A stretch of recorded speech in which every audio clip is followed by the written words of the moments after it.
October 3rd, 2018 morning session of the Portland City Council. Good morning, everybody. And Carla, good morning. Could you please call the roll? Good morning. Udaly? Here. Fritz? Here. Fish? Saltzman? Wheeler? Here. Good morning. Good morning. Welcome to the Portland City Council. The City Council represents all Portlanders and meets to do the city's business. The presiding officer preserves order and decorum during City Council meetings so everyone can feel welcome, comfortable, respected, and safe. To participate in council meetings, you may sign up in advance with the council clerk's office for communications to briefly speak about any subject. You may also sign up for public testimony on resolutions or the first readings of ordinances.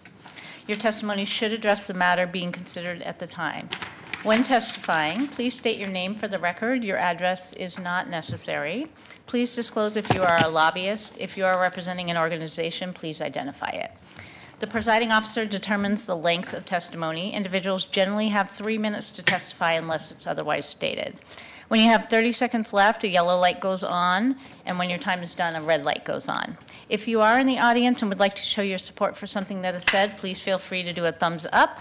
If you want to express that you do not support something that is being said, please feel free to do a thumbs down. Disruptive conduct, such as shouting or interrupting testimony or council deliberations, will not be allowed. If there are disruptions, a warning will be given that any further disruptions may result in the person being ejected for the remainder of the meeting. After being ejected, a person who fails to leave the meeting is subject to arrest for trespass. Thank you for helping your fellow Portlanders feel welcome, comfortable, respected, and safe. Thank you. First up, communications. Item 1017, a request of Elliot Young to address council regarding the petition for a compassionate response to homelessness. I had a question. I noticed that all 5 of the communication slots are written the same. Do you want to come up at the same time or come up separately? It's your choice. You could come up at the same time? Very good. How many of us are there? There's 4. I believe there's 5. 2. Can we all fit, or should we do? No, 4. If you want to grab 2 other chairs, just slide those 2 chairs up if you want. And the microphones move around. I can read the rest of the titles. Thank you, Carl. Sure. 1018, a request of Kaya Sand to address council regarding criminalization of homelessness. 1019, request of Alex Gillow-Wiles to address council regarding commentary from Street Roots. 1020, request of Kimberly McCullough to address council regarding compassionate response to homelessness. And 1021, request of Sarah Iannarone to address council regarding compassionate response to homelessness. Very good. Good morning. And I don't know if you want to go in the order stated here on the sheet or if you have a different order. Could we request two people would like to substitute comments from some street vendors who would like to speak? So we will, if we could occupy those 5 slots, but 2 of the slots be different people? I will allow it under this circumstance, but generally the answer to that question is no, because people sign up way in advance for these slots. And I'll be the first to admit they're too far and few in between. But in this case, since you're here and you've made the effort, absolutely. Thank you. Thank you. So, should I go? Yeah, please. Okay. My name is Elliot Young. Thank you for hearing our testimony today. I want to first start out by recognizing the tragic death of Patrick Kimmins in our city. And today we're here to bring to you a petition co-sponsored by community activists, religious leaders, civil rights organizations, academics, lawyers, homeless advocates, and 1 city council candidate. In addition, more than 4,000 individuals from across Portland have signed on to this petition, which very simply asks that we change our strategy for addressing homelessness from one which has resulted in over 53% of arrests being of homeless people to one which actually tries to solve the problems facing them, including lack of housing, mental health and addiction services, and basic hygiene for people living on the streets. Here are 5 specific recommendations, I believe you have them in front of you, to City Council. While we realize that creating affordable housing is a long-term effort, what we are asking can be implemented immediately or in the near future. Number one, develop a robust group of first responders who are trained to deal with mental health and addiction crises, who would be the ones to connect people living on the streets with services. These first responders could also address the livability issues like needles in parks, garbage in neighborhoods, and low-level theft if victims did not want to involve the police. Two, declare a moratorium on sweeps of homeless camps. Until we can offer adequate alternatives, sweeping people from one part of the city to another part of the city is an expensive and harmful way to deal with the housing crisis. Number three, provide basic services for hygiene for people living on the street, including restrooms, water, and garbage disposal. Many residents' complaints stem from the lack of adequate infrastructure for people living on the streets. Addressing basic needs will solve a great part of the problem. Number four, legalize temporary camps on city-owned property, as well as providing services to make them clean, safe, and viable. There are already successful examples of city-sanctioned camps, so let's expand this model. And five, track arrests of homeless people, publish data on a city website, and hold responsible parties accountable for achieving a drastic reduction of arrests. We should not have to rely on the investigative journalism of the Oregonian to learn basic facts about how the city deals with its homeless population. Finally, police always use discretion about the laws they enforce in order to deploy their limited resources more effectively. We agree with the police union that the police are not the best people to be addressing what is at the root a social problem. The mayor himself last June asked the police not to enforce violations of people at the ICE occupation. So we're asking that City Council use such discretion again to stop arresting people living on the streets for low-level offenses. While reasonable people can disagree about the most effective ways to address the crisis of homelessness, we must all affirm the dignity and humanity of people living on the streets. The recent vigilante actions by Portlanders who videotape and photograph people entering a needle exchange program is a dangerous descent into mob dehumanization of our most vulnerable neighbors. So I call on the mayor and city council to stop mass incarceration of homeless people and to speak out against the dangerous anti-homeless vigilante actions. Thank you. Thank you. Hi, my name is Annette Johnson, and I'm a street root vendor. I've been a vendor since October of last year when I got hurt at the Oregon Golf Club as a dishwasher. And prior to that, I started using heroin in Seattle, Washington at the age of 15. I was addicted to heroin and cocaine for a good 30 years, so I've been to prison 5 times in the state of Washington. And my mom used to come here when we were kids and play at Portland. We used to go to Portland Meadows to the racetrack. So one day I got on the bus and decided to come to Portland to get away from everybody wondering why I couldn't stop using drugs, because I couldn't figure it out. So drugs were easy to get here on the streets of Portland 24/7, unlike Seattle back in '98. So I started here and I got arrested. I was homeless, addicted. And they arrested me and took me to Multnomah County Jail, and they let me out immediately. And with the charges that I was arrested for, I would have been sent to prison in Washington. After going to jail so many times, Judge Sidney Galton, I got arrested for selling $5 worth of crack to an undercover cop. They were going to give me 2 years for it. Instead, they realized I wasn't a drug dealer, that I had other issues. So they got me the psychological evaluation, got me to treatment at DePaul. I got kicked out, then Volunteers of America. And if I didn't complete treatment, I was due to go to prison. So long story short, I saw other drug addicts in the treatment center working, and I started copying what they did. And that was study those books, study something. You don't have to be a drug addict on Skid Row no more. Moving forward, I have 14 years clean and sober on February, I might have 15 actually. Anyway, on February 22nd, but I'm happy. I live in affordable housing at Gray's Landing down on Southwest Waterfront across from the immigration office. I have mental health issues. I would walk up and down the street just lost. And so one day I asked the lady at jail, can you give me the ugliest booking picture that you have of me? And she said, turned around 20 and said, you need to pick. long story short, when the people are down here on the streets, I'm want to know would the city or anybody else, if it was you, didn't have a place to stay, had mental issues, drug issues, who would you want to come out there and get you? Who would you send? The police? Food is not a cure, money's not a cure, drug treatment and housing is not the main cure. There is hope for people like them out there. As far as who's gonna provide that help, it's gonna take more than just a house to stay, because a lot of people can't function no more. The longer they stay out there, the worse the problem is. There was an 89-year-old woman that was killed in Northeast Portland, a mother, a grandmother. She's dead because of mental illness. Thank you. Thank you, Annette. Appreciate it. Thanks for being here. Good morning. Morning.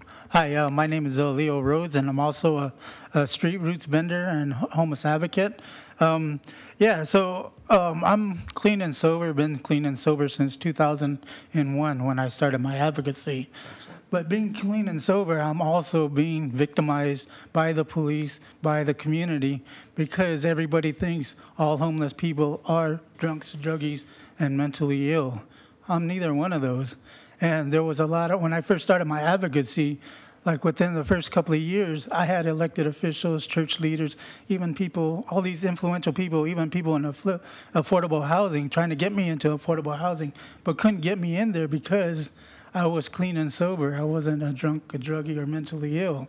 So there's a lot of homeless people out there, what I call the functional homeless people that can't get inside but are being victimized by the way people are thinking of homelessness. When you talk about the mental illness, there's a lot of sleep deprivation out there, which can be thought of as mental illness, but it's not. When you're not getting enough sleep, your health goes bad, and you also make wrong decisions, which other people think that there's something wrong with you. The housing issue is great, but that's a long-term goal. It takes 2 to 5 years for that to happen. So what you're basically telling people when you say, I'm all about affordable housing, is wait, homeless people, wait for 2 to 5 years until we get enough affordable housing. Sometimes we don't hit that mark, and you have to wait a little bit longer. And if you're clean and sober, you have to wait a little bit longer than that.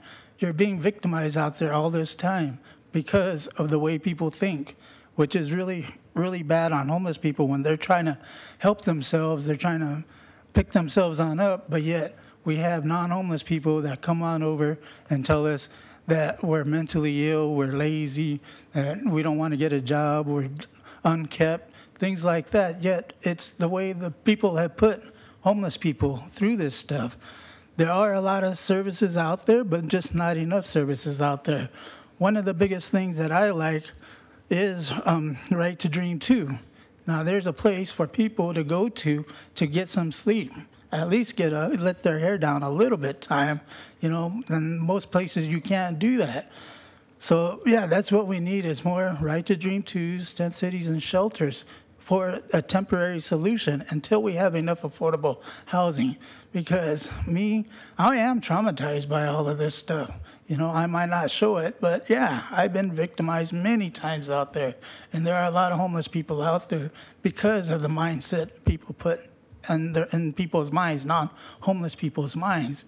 So just want to, can't say it now. Did want to read a poem, but I ran out of time. So thank you. Thank you for being here. And congratulations on, that's almost, looks like 18 years clean and sober.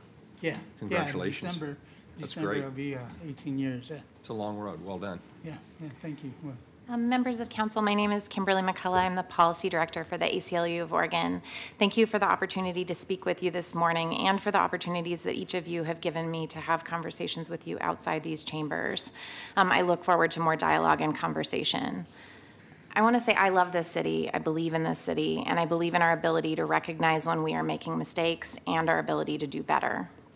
Crucial to that is more and better communication and collective learning, and my hope is that this morning will contribute to that. Please note I've supplemented my testimony with some information I hope you consider. You don't have it in front of you, but the clerk has it. One is a recent press release about the related issue of business improvement districts, and it has some policy recommendations, and then also a recent report that provides practical guidance for authorized homeless encampments. And that's from Seattle University. Although we're here asking you for policy changes at the outset, I don't want you to think that we're saying that you aren't trying or the city hasn't taken steps to try to address these issues. I've heard from each of you about things the city has done, and we thank you for those things.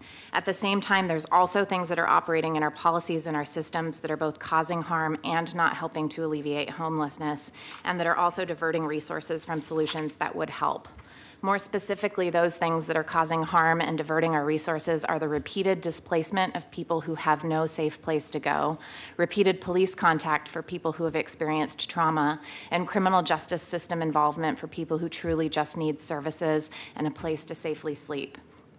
As long as over 50% of arrests in this city are of our houseless neighbors, there's something fundamentally wrong with our policies and systems that we have put in place to address this emergency. This situation with massive numbers of our friends and neighbors without housing and without safety truly is a state of emergency. It's similar to the city experiencing massive flooding or earthquakes or another natural disaster that has forced people from their homes. And I believe that if such a massive displacement happened due to a sudden disaster, we would not respond in some of the ways that we're responding to this current crisis. I believe we would not give up on finding safe places for people to gather and seek safety, like authorized camps on public property. I believe we would work together with our neighbors to address the hygiene needs of our displaced neighbors. And I don't believe that we would think that more police was the answer. So speaking of police, I want to be very clear here. I have personally spoken with a variety of folks in law enforcement on this issue, from officers to representatives of the police union, to folks higher up in the chain, and those conversations lead me to believe that many in law enforcement also believe that more police is not the solution to addressing homelessness. We have set up a system where it is somehow law enforcement's responsibility to fix this problem, but they literally can't fix it. More policing, more sweeps, more identification checks, which I still am getting reports about happening, those things are not going to help. Instead, we need to work together to create non-law enforcement responses and alternatives to our current practices. And we need the city council and our local government to help us educate the public about how alternative solutions will work. These conversations aren't easy. There's a lot of frustration all around, but as I said before, I believe in this city and I believe we can do better. Thank you. Good morning. Good morning. Thank you for having us here today. My colleagues worked really hard to put this all together. Over 4,000 people signed our petition so far once the Oregonian report came out that over half of the arrests last year in Portland were of homeless people. It seems like just yesterday we were here arguing against adding more police in the last budget cycle. We said that we did not want this additional money going to new police officers because we anticipated that that would affect our homeless population negatively. It feels like yesterday that we were here arguing that increased police staffing would not improve livability overall in Portland, and later we were vindicated by the Oregonian report. But the homeless population and their advocates argued that the additional police staffing would negatively impact their lives through the profiling, harassment, and sweeps they experience. This is disturbing. We need to be listening better. We were here in April. We asked you not to add those additional police. We were not heard. And now we're circling back again and saying we need you to listen to us. Meanwhile, neighborhood groups, following in many ways the lead of the decisions made by this council, are coalescing in places like Lentz, Creston, Kenilworth, and you'll even see people from Montevilla potentially here this afternoon saying they also want more policing around urban livability issues. But this isn't really about livability. This is about excluding people experiencing homelessness from the public eye, from neighborhoods, from communities.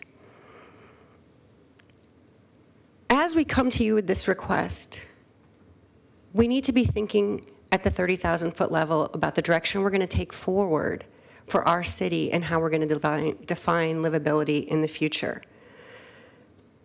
Who are these additional police serving? Who are they making safer? They're certainly not making the cyclists who relied on better NATO safer, nor the man and his child who were injured by a motorist trying to cross 122nd Avenue last night. They're not making human rights demonstrators safer who are arguing against white supremacist hate groups, ICE, or the Trump administration. They're not making mentally ill people like John Elefritz or black people like Jason Washington and Patrick Kimmins safer. And as we've clearly demonstrated today, additional police are not making our homeless people safer. What we need to think about is, are we going to make Portland a place that feels safe for elites, for business class? Are we going to administer our police to attract capital investment and keep Portland a place that seems good for doing business? Or will we focus on deploying our limited resources with regard to public safety in truly making Portland a place that is safe and livable for everyone? Thank you for your time. Thank you. If I could just make a couple of comments. First of all, I thought that was a very well-prepared, excellent, and thoughtful presentation, so thank you for that. You may be surprised to hear that I agree with much, in fact, the vast majority of everything that you've just said. First of all, let me say that I agree wholeheartedly that the police are being put into a nearly impossible situation. They are, along with other first responders, fire, EMTs, they are now the first responders to a homeless crisis that I think most of us now acknowledge is the result of failures upstream. And you referred to some of those things longer term. It's support for lower income and workforce housing. You indicated that there needs to be a more aggressive posture with regard to mental health service delivery, with regard to addiction treatment, and I was very pleased to hear our folks from Street Roots, Annette, talking about her successful efforts to overcome her addiction, and now she's been clean and sober for nearly 2 decades, as was the other gentleman, and I applaud you too, sir. I think that's fantastic. We talked, or you talked about innovative alternatives that get people off the street and out of the elements, and there's no question that this council has been unified around working hard, whether it is shelter, and I know some of you who just presented worked side by side with us on the foster shelter. That was a very, very difficult and contentious issue, but an important one. Some of you worked alongside of us as we found an alternative location for our R2D2, which we did, and I think it's been a huge success. Some of you worked with us on the Kenton Women's Village, which was a tiny home urban experiment, which has been very, very well received. In the Kenton neighborhood, we're working with private sector partners, Homer Williams, Tim Boyle, Robert Stoll, and others on the Haven for Hope model, potentially under the Morrison Bridge. And so we're looking for those opportunities. I was very pleased to hear somebody say we need to track the data, collect and track the data. I could not agree with you more on that point. And the budget that this council adopted a few months ago actually has 3 more data analysts, and it focused on issues around public safety in particular, and this is an important part of that data collection effort. I want to tell you that it is current police policy that we do not arrest people for being homeless. There is no policy that would support arresting somebody because they are homeless. We do have obligations around public safety in this community. And if you were here, and I think Sarah, excuse me, Mr. Walsh, I think Sarah mentioned that if you were here last week, you would have heard a different panel with a very different perspective on this. There's, of course, the Montevilla petition that I will be in receipt of shortly, and I hope to talk with the people of Montevilla who I think share many, if not all, of your views with regard to this. Not to be confused by the Montevilla petition I received last year saying that we were too soft on issues around homelessness and criminality and livability. It has been my objective to separate these issues, have a compassionate, effective, data-driven approach around homelessness that includes prevention. We supported 6,000 people last year through the joint office in that regard. Shelter. We supported 8,500 people last year through our shelter system. And the transition into housing. Last year, 6,000 people were transitioned either off the streets or out of shelter into housing. And then, yes, we're also being very aggressive on the long-term play around housing. When it comes to public safety, we have an obligation around criminality. I do want to gently push back on the notion that the current circumstances around law enforcement are in any way impacted by this city council's budget this year around policing. There is no proof of that. In fact, I will give you contrary proof. We supported funding for 58 new police officers. We also supported funding for an expansion of the behavioral health unit, which pairs mental health professionals alongside first responders so that the mental health professionals are making that initial contact. We also supported funding for the service coordination team, which helps work with people in addiction recovery who have interactions with the criminal justice system so that those interactions end and they can go about their lives and enjoy the benefits of the hard work that they've put into their recovery efforts. But the officers that we hired, the street beat officers, it takes 18 months for them to go through the certification and training. They won't hit the streets of this city for another year. So you cannot draw conclusions based on the budget that we just passed. Lastly, but not leastly, we need to figure out as a community how to come together on this issue. It is a highly divisive issue in the community right now. And as long as we remain divided as a community on this very, very important social challenge, we're going to struggle to make real results. And I was very encouraged when I met with mayors from all around the state on Saturday of this week at the League of Oregon Cities down in Eugene, and our only subject of conversation for the day was homelessness. We talked about where are the points of commonality and agreement that we can get behind and support, because I gotta tell you, if Portland, Oregon can't figure out how to get out of this situation with regard to homelessness and poverty and income inequality and mental health and addiction issues that are going untreated and a lack of housing, if we cannot figure out how to get out of this box together, it doesn't paint a very hopeful picture for anywhere else. We can do it. And so I appreciate your being here today. I appreciate the meetings that you've already done with us, the time and the energy that you have personally invested in this issue. And I look forward to continuing to work with you. Hold me accountable as you are, where you feel that I need to be held accountable or my colleagues need to be held accountable. But in exchange, I'm asking for something too. I'm asking for you to work with us hand in hand on the parts of your agenda where we're in agreement. Can we do that? Thank you. I appreciate it. Mayor. Commissioner Daly.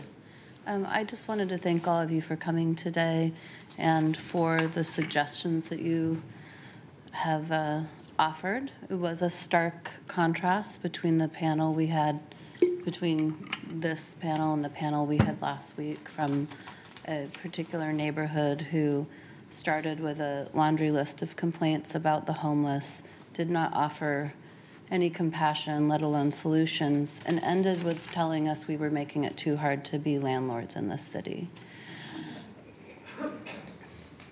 Mayor was surprised I didn't jump in on that, but I really honestly felt like it would be an exercise in futility because there's just such a lack of understanding in the broader community about the forces that are that have brought us to where we are today. There's a 96% correlation between housing affordability and homelessness. So anyone who wants to tell me that we're making it too hard to be a landlord or that regulating our rental market is not going to help this crisis doesn't know what they're talking about, frankly. I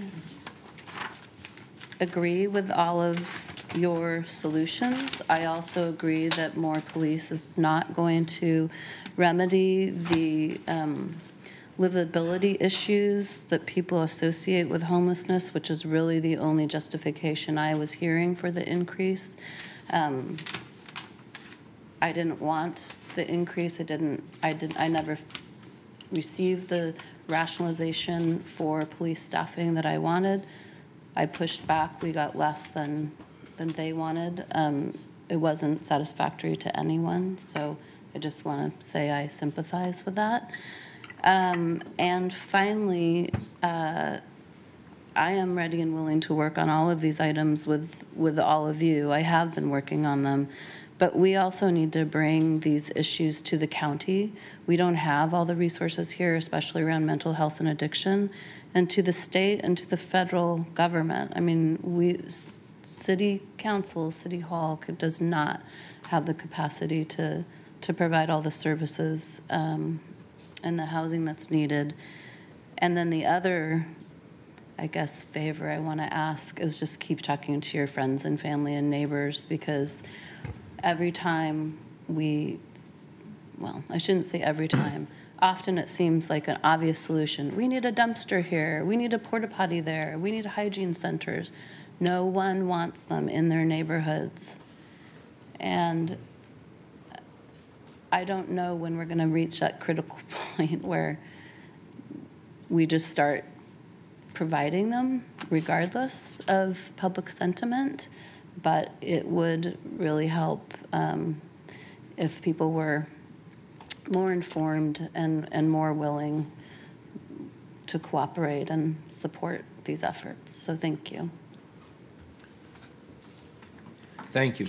Colleagues, I've been asked to make an announcement. This morning, Wednesday, October 3rd, FEMA is conducting a national alerting test which will notify almost every person in the country simultaneously. Here's what you should expect. At 11:18 a.m., the wireless emergency alert system will send a test message to most people's cell phones. The message will say, quote, "This is a test of the National Wireless Emergency Alert System. No action is needed." At 11:20 a.m., the emergency alert system will send out a test message on TV and radio. So that may disrupt the coverage of council session. If I remember, I'll try and give a notification closer to that time, but just in case I forget, there it is. Carla, have any items been pulled off the consent agenda? We've had no request. Call the roll. Udaly? Aye. Fritz? Aye. Fish? Aye. Saltzman? Aye. Wheeler? Aye. Consent agenda is adopted. First time certain, please read items 1022 and 1023 together. 1022, accept the residential garbage, recycling, and composting collection 2018 franchise review report. And 1023, grant residential solid waste, recycling, and composting collection franchises in the city. Colleagues, BPS has completed its midterm review of the franchise system that governs residential garbage and recycling collection. At the council's discretion, the review is focused on advancing equity in the franchise agreements. We were initially concerned that the franchise system presents many barriers for new companies, especially minority-owned businesses. We have two items from the Bureau of Planning and Sustainability today. First, BPS is asking us to accept the 2018 Franchise Review Report, which summarizes the franchise review process, findings, and recommendations. The report includes the waste equity work plan, so by accepting the report, we're directing them to go forth and work with the community and other city bureaus to advance equity and diversity in the waste and recycling industry. Second, we're holding a hearing on the franchise agreement governing residential garbage and recycling collection. The revised franchise agreement includes changes that will improve the ability of the current and future franchisees to secure financing, increase transparency in the franchise transfer process, and require consideration of equity and diversity in future reviews. We won't be voting on the franchise agreement itself today. The city charter requires that we wait 30 days for a vote. Here today to tell us about this work are Jill Kullock and Ariana Sperry from BPS. Welcome and thank you for being here. Thank you and good morning. Good Mayor, morning. I'm Jill Kolick with the Bureau of Planning and Sustainability.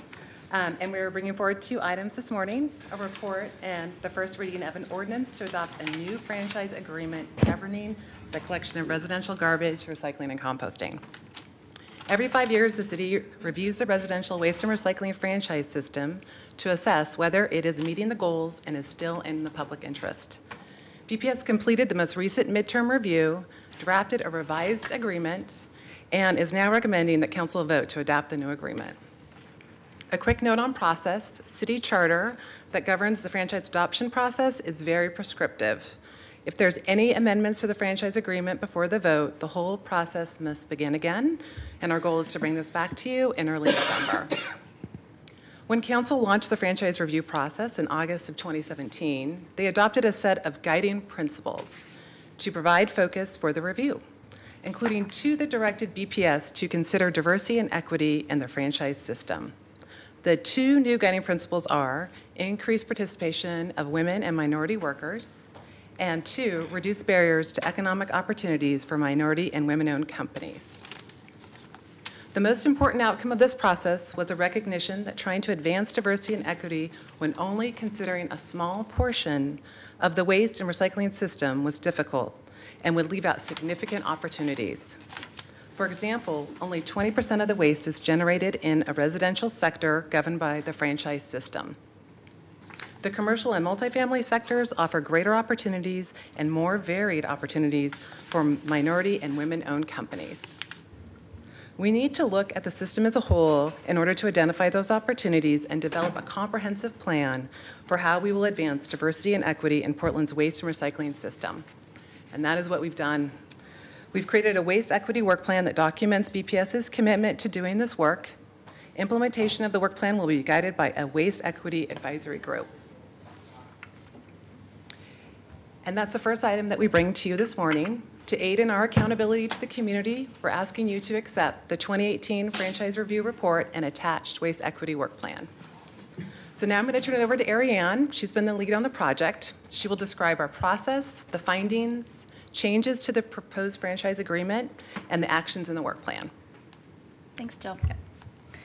When we embarked on the franchise review last fall, we really dug deeply into the guiding principles. How do we increase participation of women and minority workers? How can we reduce barriers to economic opportunities for minority-owned and women-owned companies? As you know, it's our practice at BPS to incorporate equity into all of our work, so we were excited to apply the equity lens to the garbage and recycling system. We convened a group of about 20 folks to help us explore and develop this work. It included some current franchisees as well as stakeholders representing the interests of minority-owned companies, many of whom are here today. We began with research to learn about the current situation. We interviewed the stakeholders to learn about current practices, as well as perceived barriers for potential new entrants into the franchise system. Current franchisees collected demographic data from their employees. We also researched solutions from other industries and reached out to other jurisdictions to learn from them. Before jumping into findings, I'd like to go over a few terms so that we're on the same page. COBID certified is an umbrella term for all businesses that are certified by the state, including minority-owned businesses, women-owned businesses, emerging small businesses.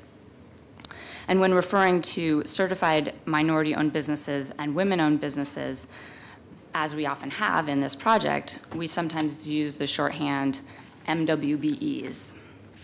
Thank you. Now on to the findings. Overall, our franchise system is serving Portland well on most counts.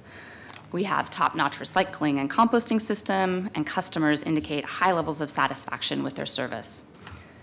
The demographic survey showed the franchise workforce is as diverse as Portland's overall, with around 25% people of color. However, women are a small fraction of the workforce, and both women and people of color are underrepresented in management. In terms of company ownership, to the best of our understanding, all franchise owners are white. We do have 2 franchises that are majority women-owned. Our research did identify multiple barriers that face small businesses interested in becoming franchisees, including access to market information and access to capital. And of all the barriers, access to capital is probably the most critical. This is a very capital-intensive industry. The main thing is the trucks, which cost upwards of $300,000 each, and you need several to provide the garbage, recycling, composting collection, and probably have a backup. You also need to buy roll carts for customers and have billing and customer service systems in place. Other barriers include opportunities to build relevant experience, as well as just the sheer number of opportunities to purchase a franchise territory. When the franchise was developed in 1992, all companies that were currently providing residential service received a franchise, which at the time was 69 companies. Since then, there's been consolidation as family-run businesses retire and sell their companies, and now we have 12 franchisees. So over time, opportunities to get into the system are dwindling. And these barriers exist for any small business, but they're amplified for minority-owned and women-owned companies due to historic inequities, such as the documented discrimination in capital markets. So we looked at a number of options for reducing these barriers. We considered letting the franchise expire and bidding the residential collection out competitively. But none of the stakeholders around the table supported that approach. We also looked at re-slicing the franchise pie to create one or more zones intended for new entrants to the franchise system. And we really struggled with how to do this in a way that could set everyone up for success in such a capital-intensive industry. We're still interested in revisiting this approach in a few years' time, but we reached the conclusion that we first need to build capacity, and there are lots of opportunities for that if we expand the pie outside of just the residential franchise. We realized we could be more strategic and achieve more sustainable progress by looking at this system as a whole. In order to document our commitments to advance equity and diversity across all the sectors of the waste and recycling industry, we developed a new waste equity work plan, which is incorporated into the 2018 franchise review report. Along with the work plan, we are proposing a waste equity advisory group to guide implementation of the work plan and track progress. So what's in the work plan? First, we're walking our talk with our own city contracts.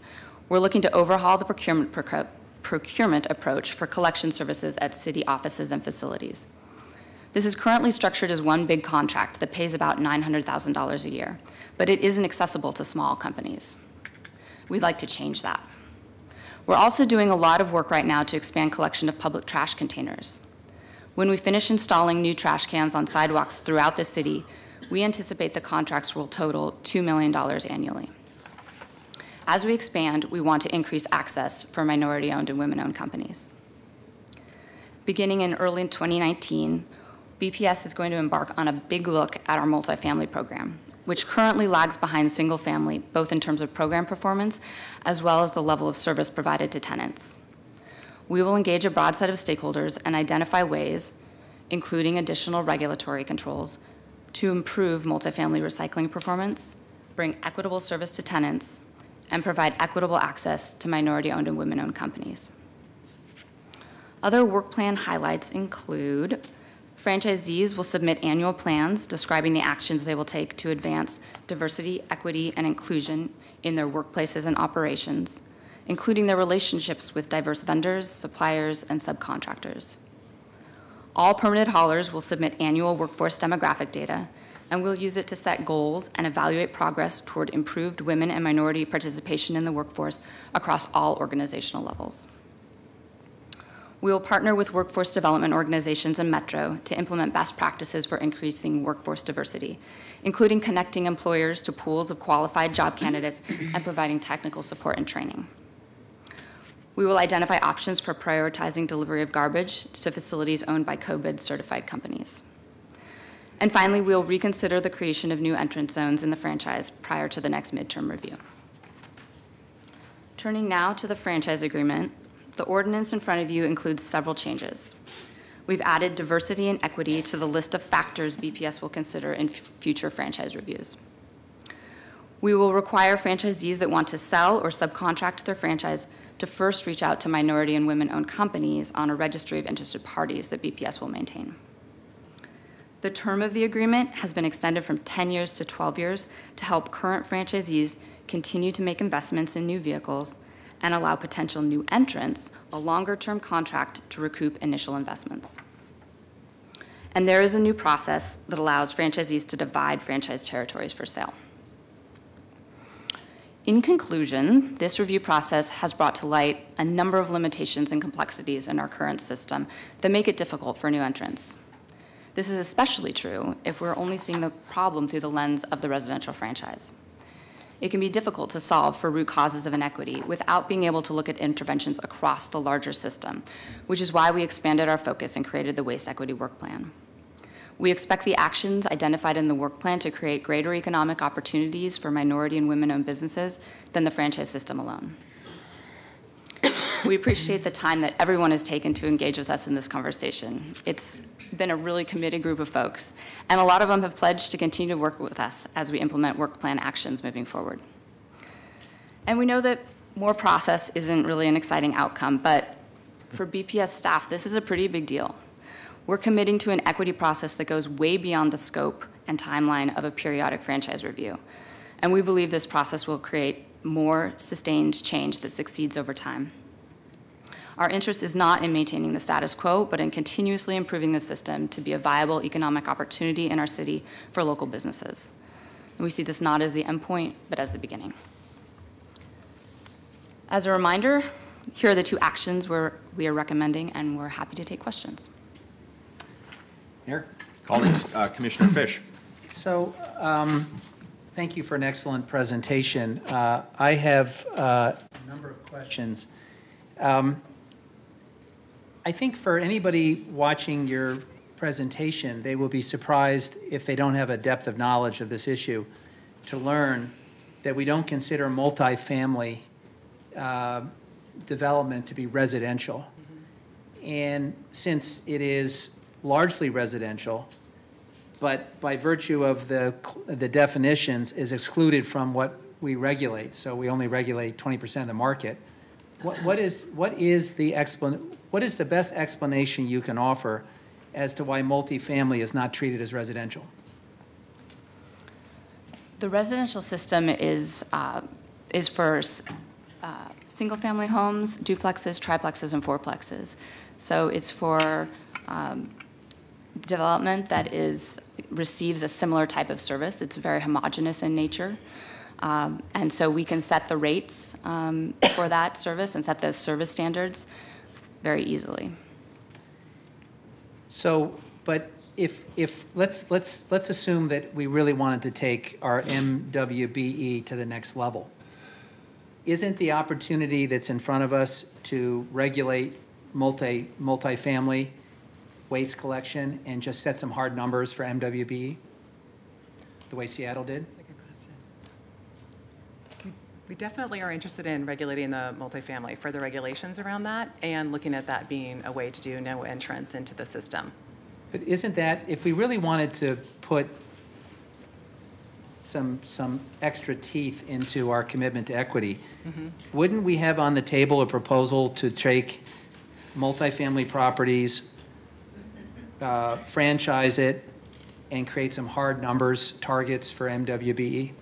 Well, we do see trying to figure out the multifamily puzzle, and our stakeholders were limited to really the hauling community, so property managers weren't in the mix, tenants weren't in the mix, so we felt like that next step in our work plan was to expand the stakeholder groups so those folks are at the table and then figure out what we need to do, because we know there's a problem there that could be solving not only service inequities but also opportunities. But if we're setting this up for if we're extending the agreement by 12 years, and I understand the argument in terms of predictability and financing, aren't we postponing this conversation indefinitely, or is there some interim opportunity to have that conversation?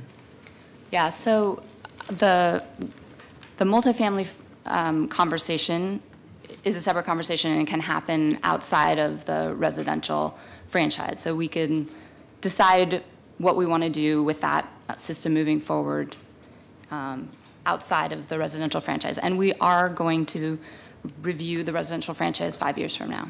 So we continue to review it every 5 years. So if we wanted to speed that up and do it in a time frame that's quicker than 5 years, but you've admonished us not to put any amendments on the table, so because of the way this is prescribed. How do we accelerate the process for evaluating a multifamily franchise system with you getting what you need today? Yeah, that's part of the work plan. So that is in the work plan now, that beginning in early next year, we are going to launch that look at multifamily.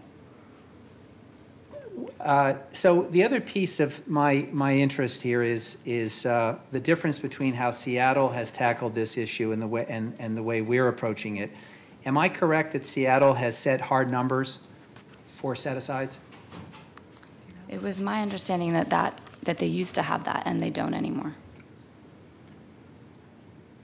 How can we confirm that? Because that's if your understanding was that they used to have hard numbers and don't anymore, do we know why they don't have that approach anymore? I thought that it was not considered to be legal. So I'd request some follow-up on that, because that's slightly different than the information I was given, but maybe my information's out of date. Mayor, I appreciate that it's in the next 5-year work plan, but again, I think to the average person, the notion that a multifamily property is not residential sounds like a difference without a distinction.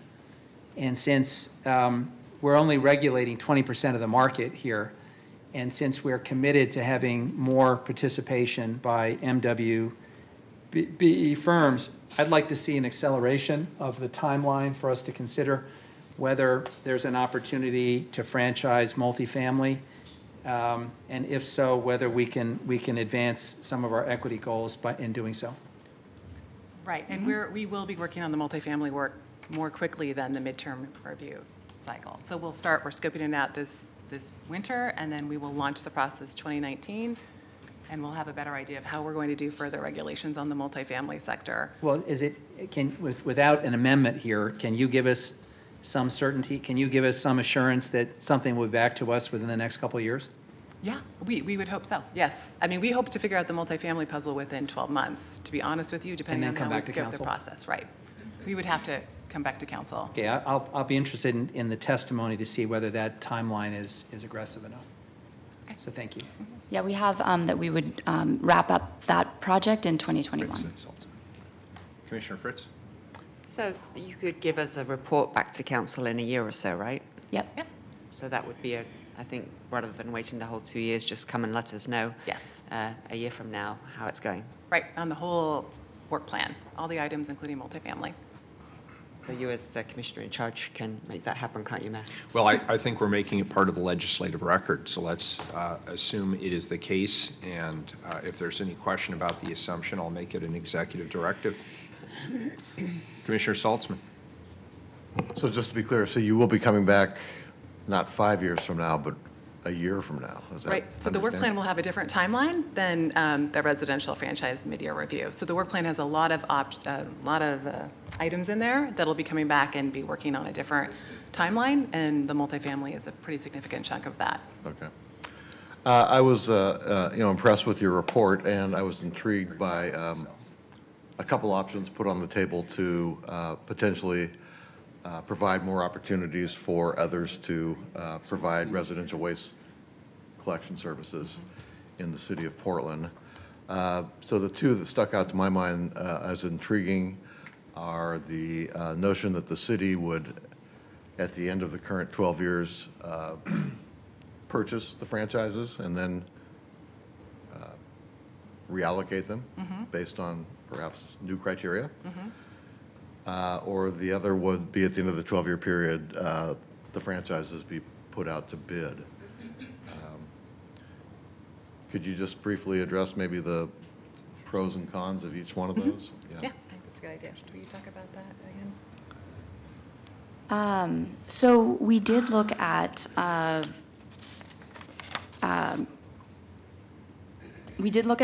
both of those, and the franchise system has enormous benefits to ratepayers and has really helped our recycling goals, encouraged recycling and composting, given us one of the highest recovery rates in the country, and the stakeholders around the table, all of them, organizations representing the interests of minority-owned companies, as well as the current franchisees, were all in agreement that the franchise system has many benefits, and there was not an interest in letting it expire. That was one of the options that we considered and was taken off the table early due to consensus.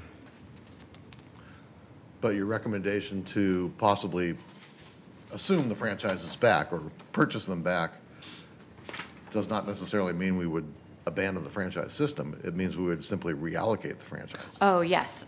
So creating new entrance zones, and we agree that there is a need for a new entrance zone. To do this, we need to make sure there are companies that are ready to take on the zone and have the financial capacity and management and operations experience. To be successful, we know that a new entrant would need to invest, depending on the size of the franchise, even the smallest franchise would be a minimum of $1 million. And our rates that we set are based on average costs, but a new entrant would have very high initial costs. So they would need to be well-financed to cover those high initial investments. And we did a request for information to identify potential companies, but it was a kind of a chicken and egg thing where, because we weren't bidding out a real opportunity yet, companies weren't able to provide us with sufficient details to assure their financial and technical capacity. And so that's when we pivoted to look for options to create those new opportunities to build capacity outside of the residential franchise in the near term, and then at the same time exploring how to create a new zone within existing single-family or multifamily system moving forward. So the option to purchase them back and then reallocate them, I guess, if you're going to do something that's that radical in the scheme of things, it seems like the earlier you signal you're going to look at something like that, the better, both for the current franchise holders and also for those potential new entrants. I mean, if they know, let's say, 2 years into a 12-year franchise, that there's going to be a new way of doing the business at the end of those 10 years, then those potential new entrants have something to focus on. And frankly, the current franchise holders also know, the certainty that things are going to change after 12 years. Right. Potentially change. Right, exactly. So I guess I'm just concerned that I think that's a very promising idea that should be seriously looked at. I know we can say we can solve all the problems in the multifamily sector if we just go there, but I also know that there is going to be a fierce resistance to that. This is not an easy thing to do. Apartment owners, others are really going to mobilize. So it's not just, take it for granted, we'll just move to multifamily and solve all our problems there. So I do think, I think it's an intriguing idea that we should look and, maybe within that 1-year report, come back with an estimate, some ideas about how to potentially do that at the end of the 12-year term. Okay. As well as putting them out to bid, although I understand, the advantages of the franchise system too has served us well. I understand that. But that doesn't mean that can't be accomplished through a well-prescribed opportunities to bid as well. But I just, in all fairness to everybody, the more time you give to people, both current franchise holders and potential new entrants, the more likely those new entrants will be ready to step up at the time and purchase franchise from the city. Right. Thank you. Public testimony? Yes. Yes, we have 13 people signed up. You want to speak on this one? That's it. Yeah, the second page. The first three are Charles Bridgecrane Johnson, James Posey, and did Dave and Giancarlo Cargni, did you want to come up together or testify for this item? Yeah, I've got Dave, Carnegie, and Giancarlo.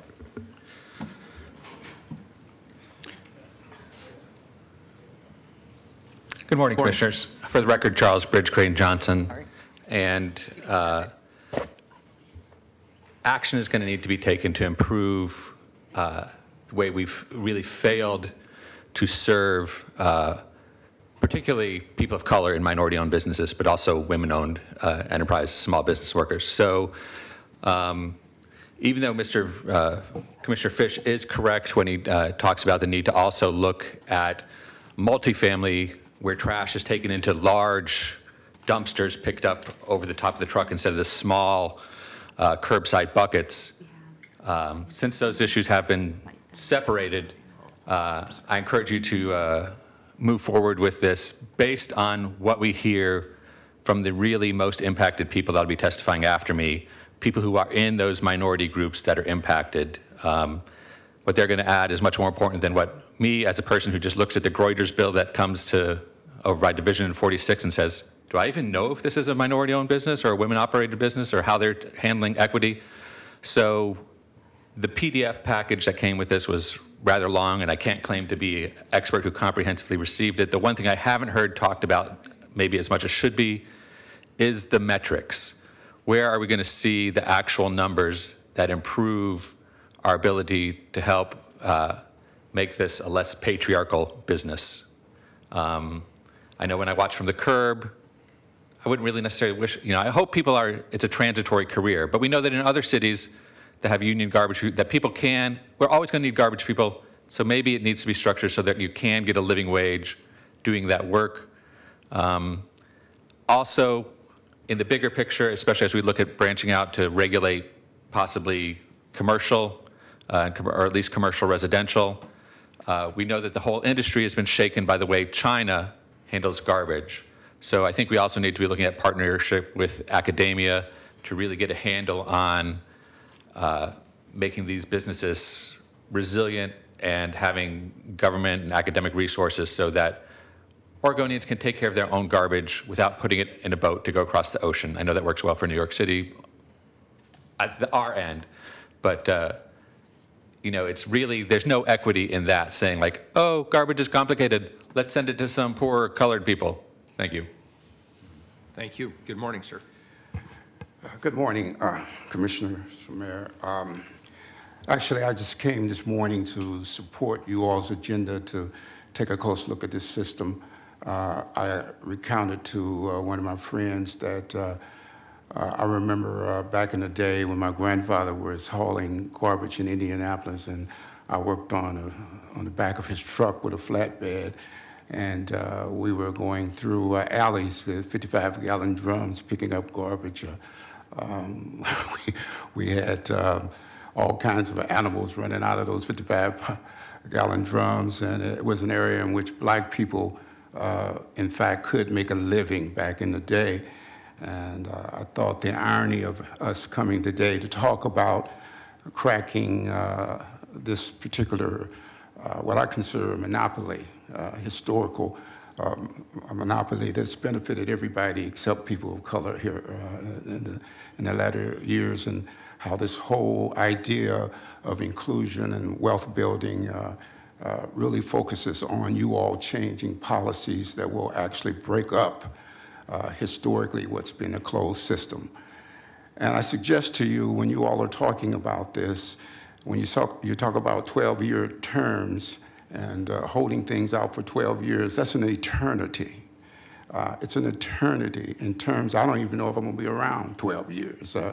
And most of you sitting on this commission may not be here in 12 years. So I think what you do here today relative to analyzing this piece, that you build in as much flexibility and as much ability to change the system as we go along,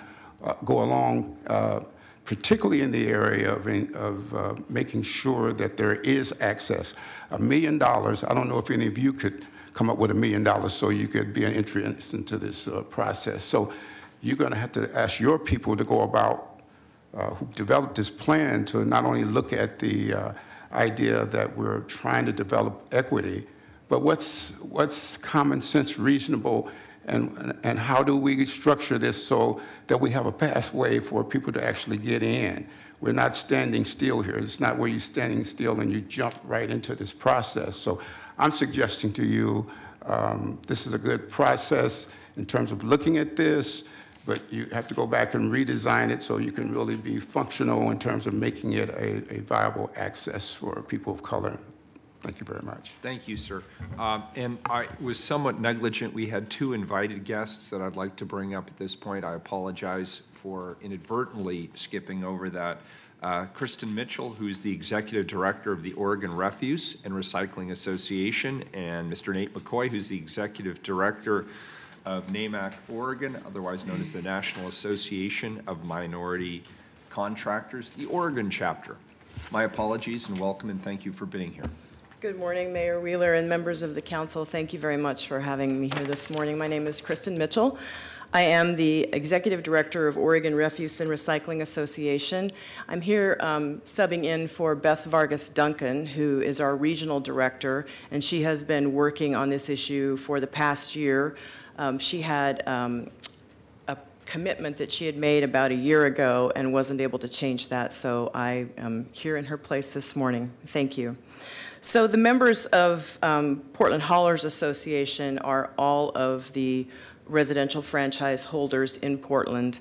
9 of them are small family-owned companies, and every one of them has been providing service and working cooperatively with the city's Bureau of Planning and Sustainability staff to provide safe, modern, and efficient waste collection services that include garbage and recycling and compost or organics collection, as we call it, at reasonable rates for the residents of this city.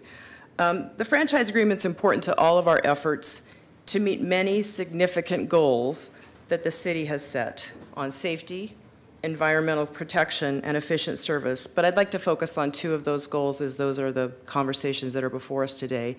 The first is equity, to advance in equity and open new doors of opportunity. And the second is to stabilize current franchise operations and allow for necessary financing to continue forward the access to capital issue. First, I'm here in coordination with NAMAC in support of the franchise agreement and to assure you that our commitment to working with the city and other partners to identify ways to open doors for new entrants in the waste management industry is a long-term commitment. Over the last year, PHA, NAMAC, and other community partners have been working with the city BPS staff to advance new equity and diversity goals outlined in the new franchise agreement. This has been hard and important work. There have been difficult moments in this process. It would be disingenuous to suggest otherwise, but what could have been polarizing has actually been uniting. In fact, our group efforts are also leading to individual relationship efforts outside of the city's regulatory process. The franchise renewal agreement serves as a foundation and framework to govern these ongoing efforts. Once the new renewal is in place, we can move forward into the next phase of the work plan that will determine how we meet the terms of the agreement. It will be how we identify strategies to reduce barriers to new entrants, how we expand opportunities for new entrants, and how we meet new goals for increasing opportunities across the industry for more women and minorities to succeed and grow in careers in this industry. PHA members are here today to demonstrate that their commitment is strong to work with NAMAC, the city, and others in the community, and to share our expertise in the industry, including our own challenges in navigating the business of waste management in a volatile economic climate, while also helping to identify ways to reduce the barriers to entering and growing a business or career in waste management. As I stated earlier, this work to set clear targets and outcomes to measure success with strong accountability goals can only begin if there is a framework to guide that work, and the franchise agreement is that framework. Second, the franchise agreement is not only critical but urgent to meet the basic needs of financing. This need would be true for new entrants and current franchise owners alike. Access to capital is critical for any company to succeed, and any business needs a solid agreement with clear terms in place before a lender will provide financing for operations and capital, such as clean fleet vehicles, one of the city's environmental goals. Those trucks cost in the range of $330,000 to $370,000, depending on the type of truck. If the original timeline for renewal had been met, franchise owners would be entering into their second year of a new agreement, so this one-year delay has caused tremendous strain on some of these companies. With an agreement, these companies can secure the loans they need to meet the expectations of current and future agreements. have certainty for their employees, who they employ in family wage jobs with excellent benefits, and allow them to continue to provide exemplary service to the residents of Portland. Furthermore, the certainty of a franchise renewal allows our members to look forward to planning and working with the city and other partners like NAMAC to meet all the goals set by this renewal. In conclusion, for many decades, Portland Haulers Association members have demonstrated a strong commitment to providing excellent service to the residents of Portland while also producing sustainable results and consistent operational safety. We bring that strong record of commitment to advancing the next phase of work to increase opportunity and reduce barriers for new entrants at every level in the waste management industry.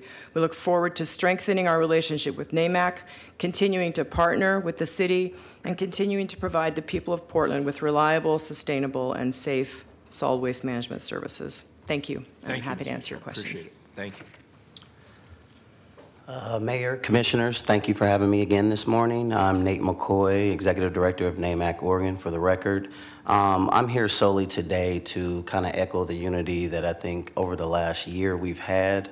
In fall of last year, I think we all came into this, the haulers and some of our NAMAC contractors, a little guarded, I think, with kind of what we thought the system should be, could be, and what the ultimate outcomes we were looking for.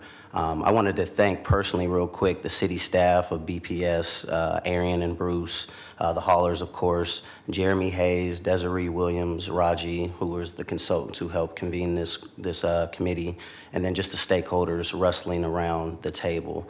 What I've been fortunate to have, given that I'm on a lot of committees, is a group that was eager to actually wrestle with some of the uncertain equity initiatives of BPS, and and what the commitments looked like. And they brought data, and we had an analysis of what the industry could be and should be. The one thing that I would say is a caveat is that we want to see a little bit more folks in the management levels in the workforce. We saw great numbers of people who actually do a lot of the dumping and picking up and hauling, a little less of the management level and entrepreneurial side of the equity agenda. But I think there was a willingness through this equity work plan to really figure out how that could play out, to really show that there's some growth within coming into this industry, up into a management or even starting your own hauling business. One of the things that I think we've all concluded with is it's very different when a minority or a person of color goes into a bank to access a loan versus our white counterparts. And that is a huge priority for kind of this working group going forward. And one of the things that I've thrown out there would be great for our commissioners to consider is, as folks go out there to access loans, it seems like an appropriate step for this leadership to guarantee some of these loans, especially when we're talking about facilities that the city owns, parks, public cans. What better than having the backing of a government agency saying, as these minority and potential women come in as new entrants, that we are backing them and making sure that they can access the kind of loans they need to buy equipment, to sustain a workforce, and to grow and prosper. These are the things I hear you all speak about, and that's the part that I really want to make sure we wrestle with going forward. The other comment I would say is one that Nick pointed out earlier, multifamily, huge opportunity, hugely, with Metro having a bond, the Portland Housing Bureau currently having a bond, and Home Forward, who has been a partner at the table. We want to carry these conversations forward because we want to expand the pie bigger than, and be bolder than I think we all imagine today. And lastly, what I will say is I also agree that, the midterm review is a priority, but I agree that there should be a yearly check-in. And I've asked of each of your guys' offices to have an appointed person from your office to ensure that, that we are meeting the milestones and goals that we sought out. Because 5 years is not too long, but to have a constant check-in, quarterly, yearly, I think is a way to ensure that we're holding everybody accountable. And lastly, I guess we'll make one more quick comment. technical assistance. You know, we threw out there, and I think BPS is definitely going to propose this, but we've already got a program that works well, the Prime Contractor Development Program. It is where all of our minority contractors and women-owned businesses find themselves competing for work against each other, not the big boys, getting technical assistance, getting access to capital, and what better than recreating the wheel to throw new entrants and potentially new certified firms into this program that has worked for City of Portland. And it allows us to have the set aside that we all hope could give them some competitive advantage or a little bit fairness in the industry, because most of the haulers have years of experience and years of contacts and books of business that would be hard to compete with for any new entrant.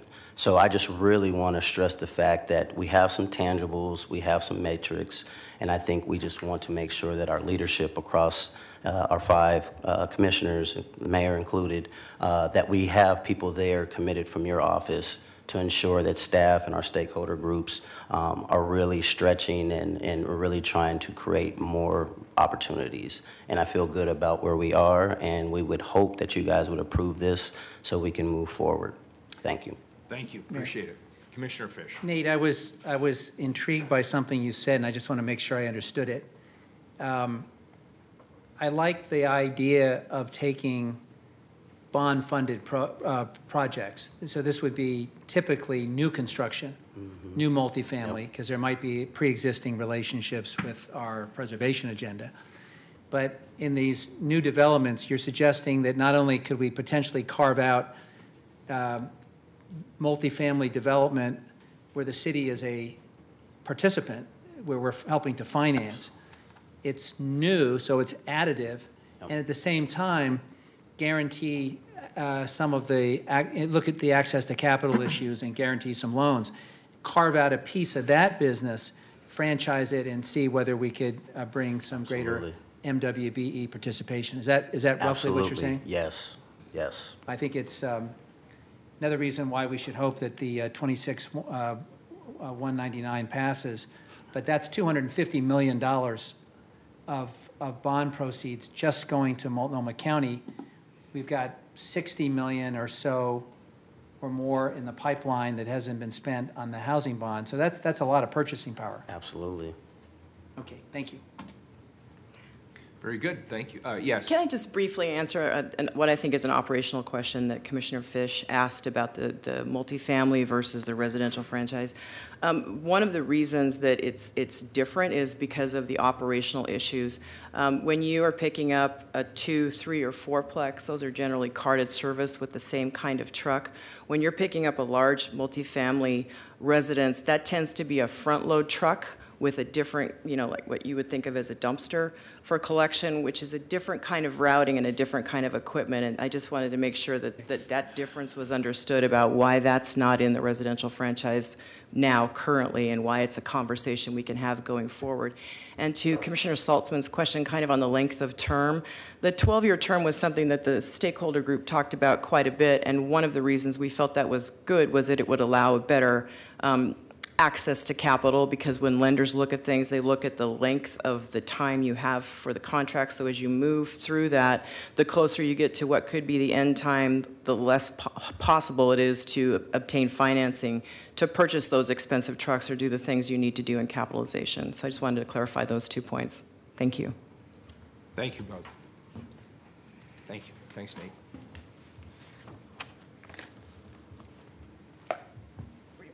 Yes, please. Okay, the next public testimony are Dave and Giancarlo Cardney, and Brian and Jess Heiberg also want to come up. Just pull up a chair. And they'll be followed by Andre Baugh, Valerie Ruther Hill, and Alex Witter.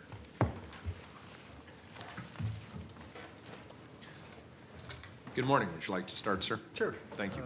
Good morning, Mayor Wheeler and City Council members. My name is Brian Heiberg. I'm here joined with my niece, Jessie Heiberg. Jessie is our third generation of our family-owned and operated business, Hybrid Garbage and Recycling. Jessie is an integral part of our company. As the office manager and customer service supervisor, she is here today to experience the pleasure of public speaking, which I dread, and in front of a crowd of people, you, our elected officials. I expect her to take this role over from me in the near future. That's great. My parents purchased their first collection company in Portland in 1947. And last year, my brother Bruce and I proudly celebrated 70 years of Hybrid Garbage, providing garbage and recycling collection here to our customers in the city of Portland. I have met with many of you before and testified about the history of our company, our work with the city in setting up the franchise collection system back in 1992, and the large investment we've made in clean-burning compressed natural gas trucks, including an on-site fueling station. In fact, Hybrid Garbage was the first Portland franchised collector to purchase and operate compressed natural gas trucks in Portland. We have done so to do our part to address the air quality in the city. I have also provided information about diversity of our workforce and the commitment to providing family wage jobs and good benefits to contribute to the economic growth of our city. Our commitment to all of these values remains strong. We have been operating without a renewal in place for the last year, which has been difficult for many reasons. One of the unfortunate results of this delay has been that we have had to purchase diesel trucks instead of compressed natural gas trucks. The uncertainty of the franchise renewal and the additional cost of these compressed natural gas vehicles of $25,000 to $35,000 more is something our small company could not overcome. Nor could we secure the financing we would need to cover the increased expense. We're committed to our customers, our employees, and the service we provide for the city. We have worked collaboratively with city staff and other stakeholders represented in this room today on the language and terms of both documents.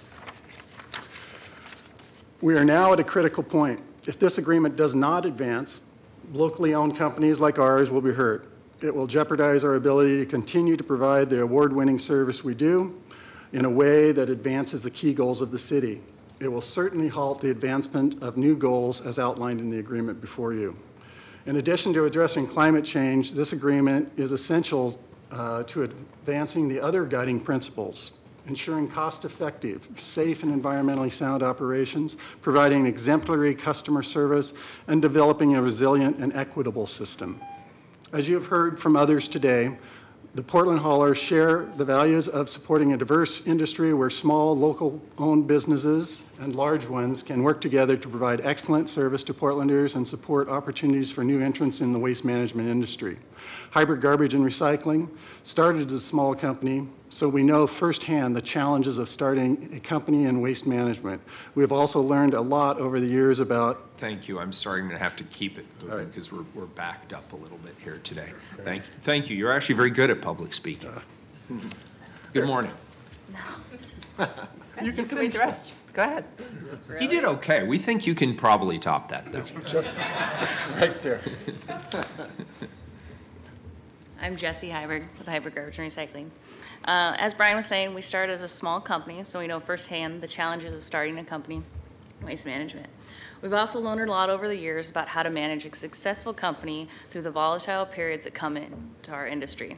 The market changes, those are out of our control, cost increases, policy increases, changes that influence how we provide service to our customers. Our hope is that we can use our expertise and lessons learned, both the good and what we wish we would have known, to help potential new entrants. We also want to help use our experience to shape the administrative rules that govern this agreement so that the rules support an up-and-coming company and everyone is set up for success, the companies and the customers alike. We're here today in support of this long-term process and with a straightforward request. We ask that you accept the franchise review report and waste equity work plan and direct that the ordinance come back for a vote next month for approval. None of this important work can advance without the renewal of the franchise. Thank you very much. Thank you. She's a much better speaker than I am. Good morning. Good morning. Mayor Wheeler and members of the City Council, thank you for the opportunity to speak briefly today about the Portland Franchise Agreement for Residential Recycling and Garbage Service. My name is Dave Carney, and this is my son, Giancarlo Carney. We are here representing Portland Disposal and Recycling, a local, family-owned business that has been serving customers in Portland for over 80 years. There are 7 principal owners, including myself, and each of us individually has a minimum of 39 years in the business. We are committed to our customers and our employees. We share the values of Portland. We have been effective partners with you and many others in this room and remain committed to those partnerships. We are here to urge you to support the franchise agreement after a year of discussions. You have heard other haulers and our association speak to many issues: our safety records, investments in clean fleets, new technologies, and excellent customer service. Portland Disposal is committed to continuing these achievements and is proud of the reputation our industry has built. I'm here today to represent a company that has always valued diversity, and those values have guided how we hire, operate, and elevate those within our company. We employ 85 people from diverse backgrounds, and we are always seeking new ways to expand our reach into all the communities so that our workforce represents those communities we serve. We also believe in supporting our employees so that they have opportunities to grow their skills and move up in the company when vacancies occur. Our vice president and office manager are both women, and our CFO and operations manager is of Hispanic origin. As a small company with deep roots in Portland and a diverse shareholder group, we want to be part of the efforts to expand opportunities for more diversity in our industry. But as a small company, we are also at risk when the franchise remains uncertain. The financing needs, as described earlier, are real. We want to be focusing on new ways to support more jobs in this industry and creating opportunities for new franchise owners. But without an agreement, our attention is diverted to keeping our existing customers served and employees paid. This industry in Oregon was built by business owners of varying ethnicities, including African Americans, Germans, Italians, among others.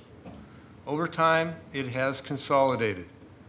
Many business owners decided it was their time to retire. These hardworking men and women came to us and entrusted us with the businesses they had built. All of these businesses were purchased, which created debt and financial risk. And if I'm over, I'll let my son finish. Very good, thank you. Good morning. Thank you. Good morning, Giancarlo Carney. So it says, yep. I share this because we are an industry of inclusion, one that supports each other, even though our competitors at times, because it's our core values of who we are, where we came from, and how we will continue to progress in the future. My father wants to be able to pass this company on to myself and maybe my children, knowing that the values, reputation, and integrity our business has built will continue to expand and progress for years to come. Portland is also growing rapidly. There is enough opportunity for current franchise owners to continue to provide excellent service and quality jobs while still opening the doors for new entrants. But to accomplish these goals, we must first secure a franchise agreement.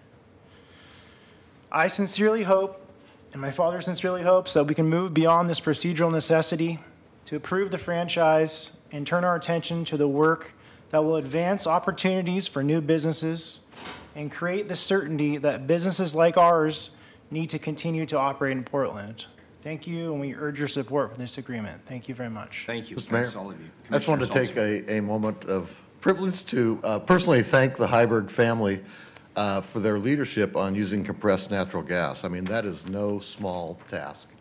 As Commissioner Fish well knows, in his leadership in his Poop to Power initiative to take methane gas from our treatment plant and use it to fuel vehicles, it is still very, it's not the norm. It should be, because it's a very clean source of fuel, It can even come from renewable resources like methane gas from a treatment plant. So you're stepping forward, and I am a hybrid customer, full disclosure, and I still marvel every time I see those compressed natural gas trucks. They seem to be quieter too. They're definitely cleaner. Cleaner and quieter. Quieter too. Yeah. It solves a number of problems. Yeah, so I just want to commend you for your leadership on that. Thank you. Very good. Next, three, please. Are Andre Baugh, Valerie Gruder Hill, and Alex Witter. And they'll be followed by Ashley Henry, Elizabeth Start, and Alondo Simpson. Thank you.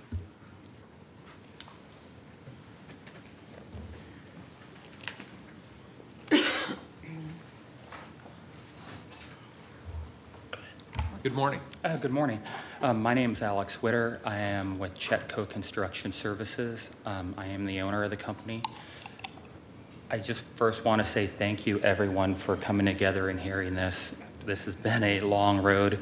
Bruce Walker, Arian, Jeremy Hayes, they took 15 of us at a table that were all wanting a piece of the pie, and trust me, it got heated. A lot of it was maybe me, but you know, I think that we are right at the point of finding something that works. What I do want to say is that with this waste equity work plan, this will give the foundation of something that will offer equity to a small company like myself. I know that everyone keeps saying 5 years, 12 years. Those are all solid figures. Everyone also keeps saying access to capital. Access to capital is a huge part of any new business. I do have access to capital, so if that opportunity were to come sooner rather than later, I would be ready to take on that responsibility right now. Again, thank you all for your time, and I really hope we can all work together and get along. Thank you. Good morning.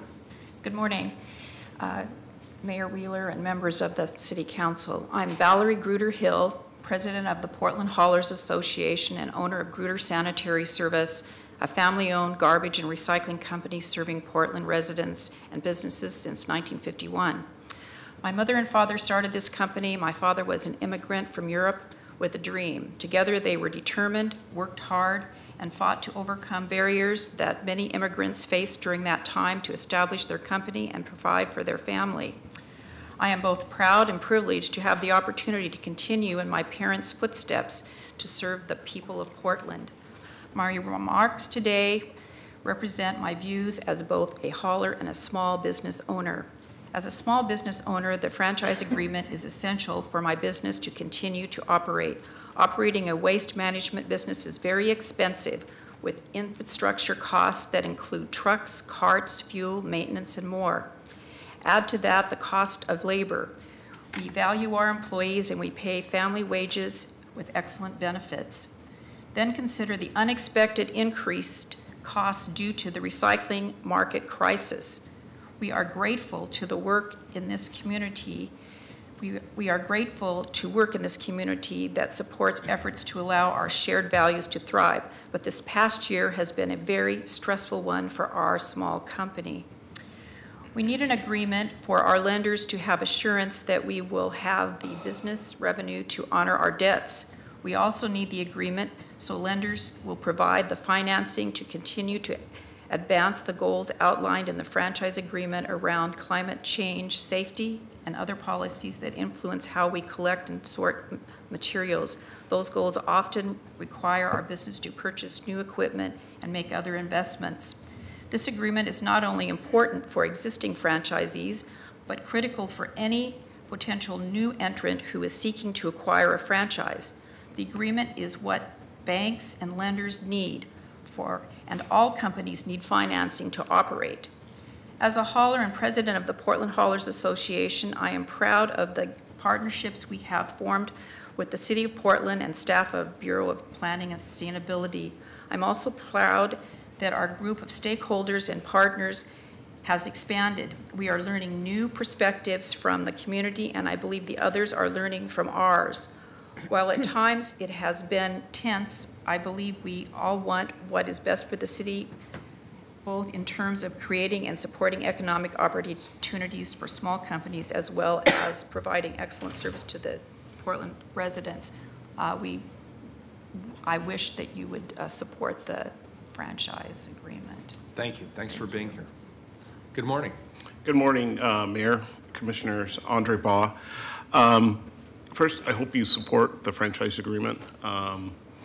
It gives the haulers what they need to move forward. But I want to be clear, it does nothing for equity. In 12 years, I doubt there would be any a more diverse group. It's a good agreement for them. It moves their values forward to keep the businesses, to get the quality we want for our residents. And so I encourage you to not make any changes and move forward. The work plan, on the other hand, is the tool. It is totally in your control. Without your directives to your bureaus, that is an implementation plan, not a study plan in my view. So if you study it to death and get a report back each year, there will be no equity move forward in this area. The areas, and I'll just be quick about what I think each of your bureaus can do in the area of housing.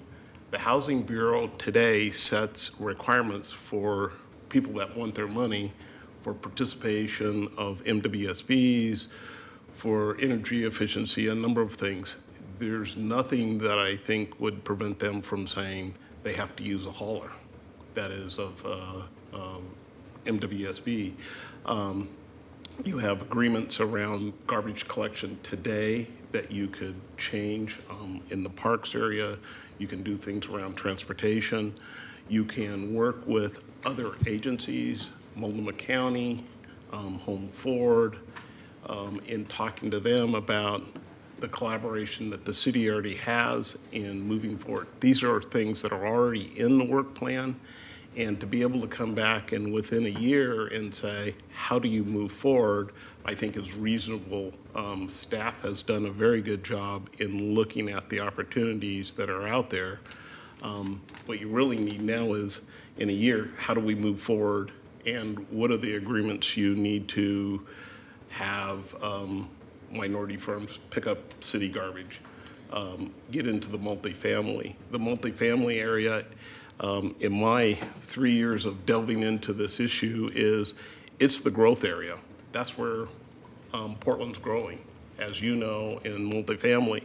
The ability to direct and push that area with the haulers, and it's the area that has the least amount, and you can check with staff, but it doesn't have the best recycling record.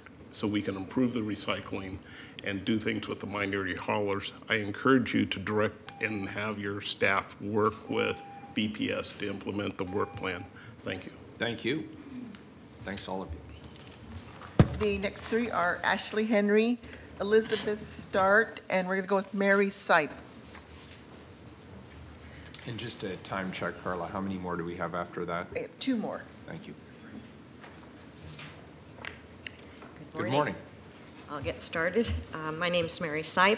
I just want to say that I strongly support Commissioner Fish's comments about the multifamily piece of this. As I'm sitting here and I was watching the PowerPoint presentation, and I saw the pie chart, and I see 20% is residential and 80% is multifamily and commercial. My perspective is, okay, we're talking about a program to expand opportunities to minorities, women, emerging small business owners, but we're only giving 20% of that piece of pie as the opportunity. And I think we need to look at this carefully. What comes to mind for me is the Pearl District. Pearl District might be a great place to use as a pilot program. I mean, when you look at the concentration of multifamily and commercial in that community, and it also might address some issues that we have with noise from garbage pickup and the multiple all day long different companies that are coming into every building. So I wanted to just support Commissioner Fish's comments. And I also want to thank Hybrid as well about using the compressed natural gas. There's another thing in the community where I live with all of the trucks that are diesel. The amount of diesel emissions that we have in our neighborhood is really starting to concern a lot of people. And I think especially something like this, any company that can make that kind of expenditure and any financing opportunities that the city can provide to help encourage that, I strongly support. That's all I have to say. Thank you. Thank you. Good morning. Hello, I'm Ashley Henry. I'm here representing Business for a Better Portland. We're a membership organization comprised of about 265 companies in Portland. And I'm pleased to be here today to support the agreement. Actually, it was great to look back at our comments from August of 2017, the letter that we submitted when you began this process. It was actually the first time that we testified as an organization before City Council, and at that time we had about 100 members, and today we have over 265. And you know, it's interesting that of all the things that, all the topics that we could have chosen to testify on, the very first one was this very issue. And it may seem like a relatively obscure issue compared to all the things that are happening in our city, but given the fact that our organization really set out to call attention to historic inequities that have existed in our city and try to find ways that businesses could elevate concern about that, and ways that policies can address the inequities that were created by policies in the past, really made sense for us to be weighing in on this topic. So I want to thank you for that opportunity and just encourage you to continue the good work that's being done already with the Waste Equity Plan, and to stay on top of that, because there's going to be obviously leadership changes at BPS, and I know these kinds of things can sometimes things get busy in the city, and so I encourage you to continue your focus on it, because the outcomes are incredibly important to create more opportunities for local companies to continue to grow in the city. Thank you, Ashley. Appreciate it. Good morning. Good morning. I'm Elizabeth Start. I'm Executive Director of Scrap, which has nothing to do with this because we get people to reduce their garbage and reuse. However, I have a unique background in equity, solid waste, and recycling, and as part of the stakeholder group, as I believe the only non-stakeholder, or one of the only non-stakeholders. However, you know, this work is really important, and I appreciate the council's direction on getting more folks of color and women to own or into the industry, and to reduce those barriers and getting more businesses, and also the great work that BPS has put into this. I support moving forward with the contracts. There's a lot of companies that are waiting in their livelihoods. Their businesses are, you know, kind of at a standstill, so I support that fully. However, I think it is important to recognize that these businesses have benefited from a system that has created these barriers to people of color, because it is white-owned businesses. So I think that, you know, as we go along this process, I recommend that you support the Waste Equity Plan, and as we go along these next 12 years and look at these franchise agreements, that there's going to be a lot of hard decisions that are going to have to be made, and people will be affected, but I think that there is an equitable path forward that will benefit all of the parties. Thank you. Thank you. Next three. The last two are Lightning and Alondo Simpson. And while they're coming up, I'll just do the message again. This morning, Wednesday, October 3rd, FEMA is conducting a national alerting test, which will notify almost every person in the country simultaneously. Here's what's to expect. Number one, you're thinking, who gets left out, right? At 11:18 a.m., the wireless emergency alert system will send a test message to most cell phones. The message will say, "This is a test of the National Wireless Emergency Alert System. No action is required." At 11:20 a.m., the emergency alert system will send out a test message on TV and radio, and we just want to acknowledge that may impact coverage of the City Council hearing, at least briefly. Greetings. You want me? Yeah, okay, thank you. Yes, my name is Lightning. I represent Lightning Disruptive PDX.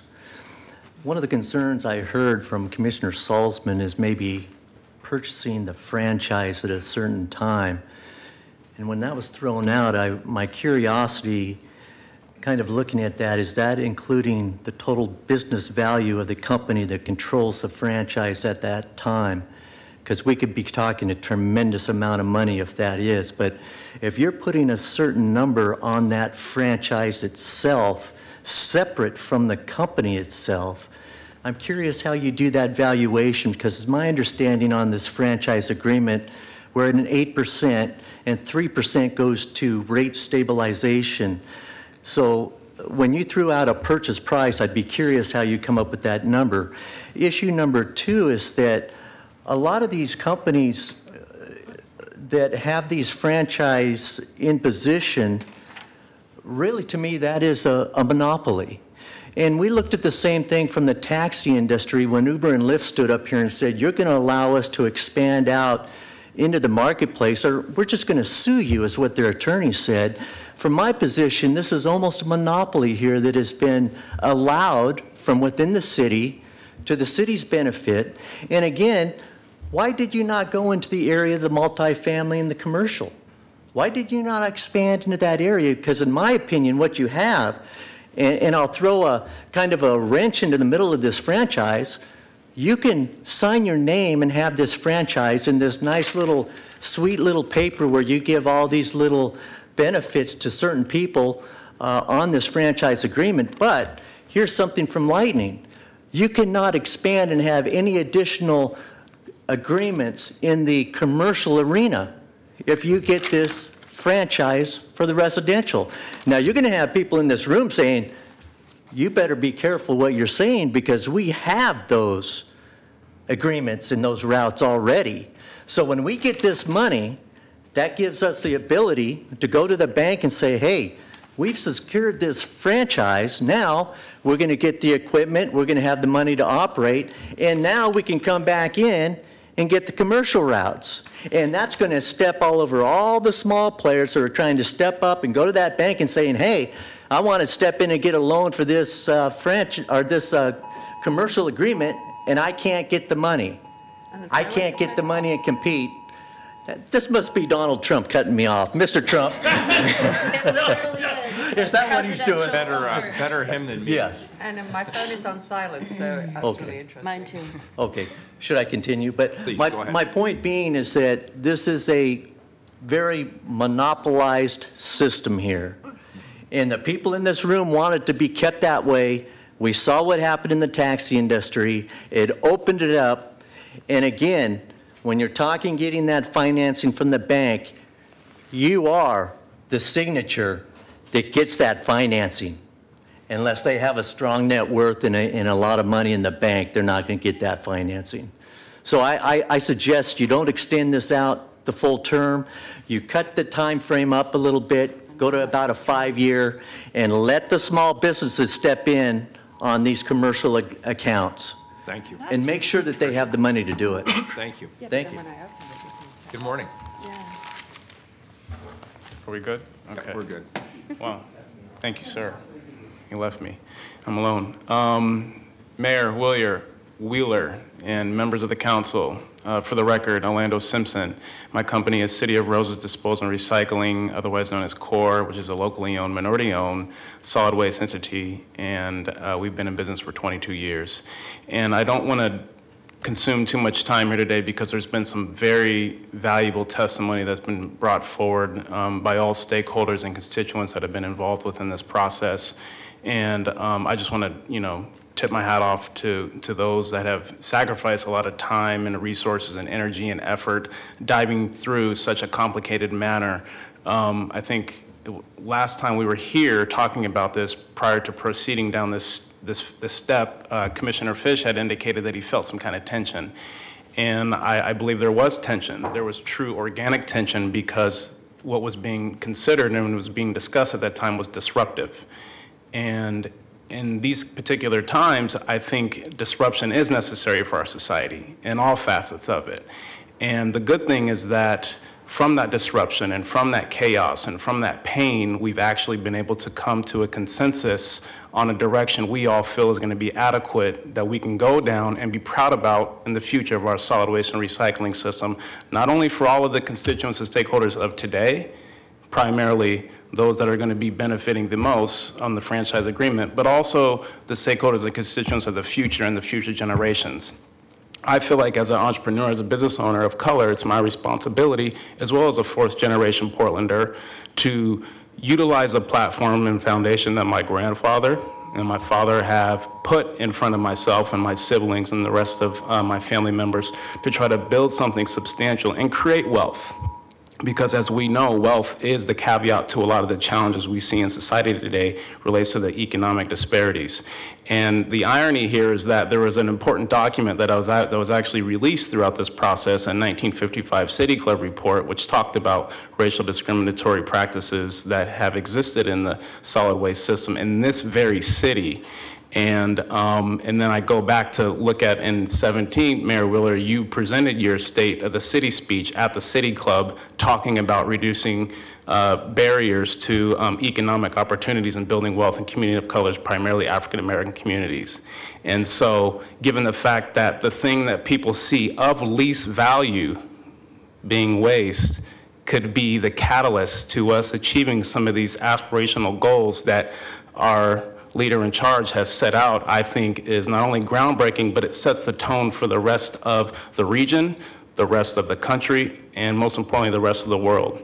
And as somebody who loves this city, I am very adamant about us making sure that we achieve sustainability in all facets, not just the green side and not just around our environmental footprint, but also utilizing equity and diversity as a caveat to help us get to a truly prosperous, resilient ecosystem for future generations. And just for the record, as we're talking about opportunities in the system around multifamily and city facilities and all these other opportunities that staff are going to be entertaining and looking to explore, I want you guys to be fully aware that my company is capable and willing and ready to take on some of those opportunities if they are presented. The difference between investment from my lens for how I perceive investment is because I make investments to take risk. Risk does not assure a return. When you have a franchise, that is a guaranteed return.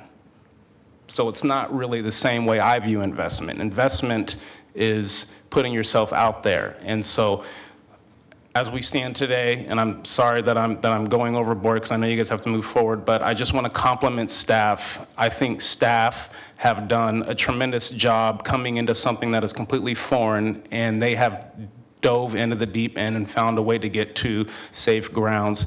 I commend the PHA group, all the other constituents, big waste companies, small waste companies, for us to all be able to convene true, honest, transparent conversations and sit around the table to come to a solution that is going to not only benefit all the stakeholders and constituents involved, but as I have indicated before, the system going forward and all our future generations. So thank you. Thank you. And Mr. Simpson, thank you. You've been very, very helpful and very active on this issue, and I can't tell you how much I personally appreciate that. Great. Thank you. Thanks. Very good. So colleagues, we won't be voting on the franchise agreement itself today. The city charter requires that we move that out 30 days for a vote. So Mayor, I move to accept the report. One moment, Commissioner Fish. With regard to the franchise agreement, what day do we want to put that on the agenda?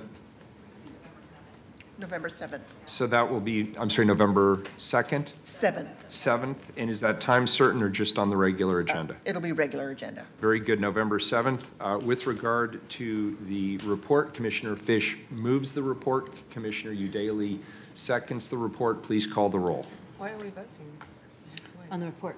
Just on the report, the 18 franchise agreement report. Udaley? Well, I want to thank everyone who came to give the report today and give their testimony, and for raising these important issues around equity, lack of equity and opportunity. One of the things I love about this job is there is always a new area to learn about and explore, and waste and recycling is a new one for me.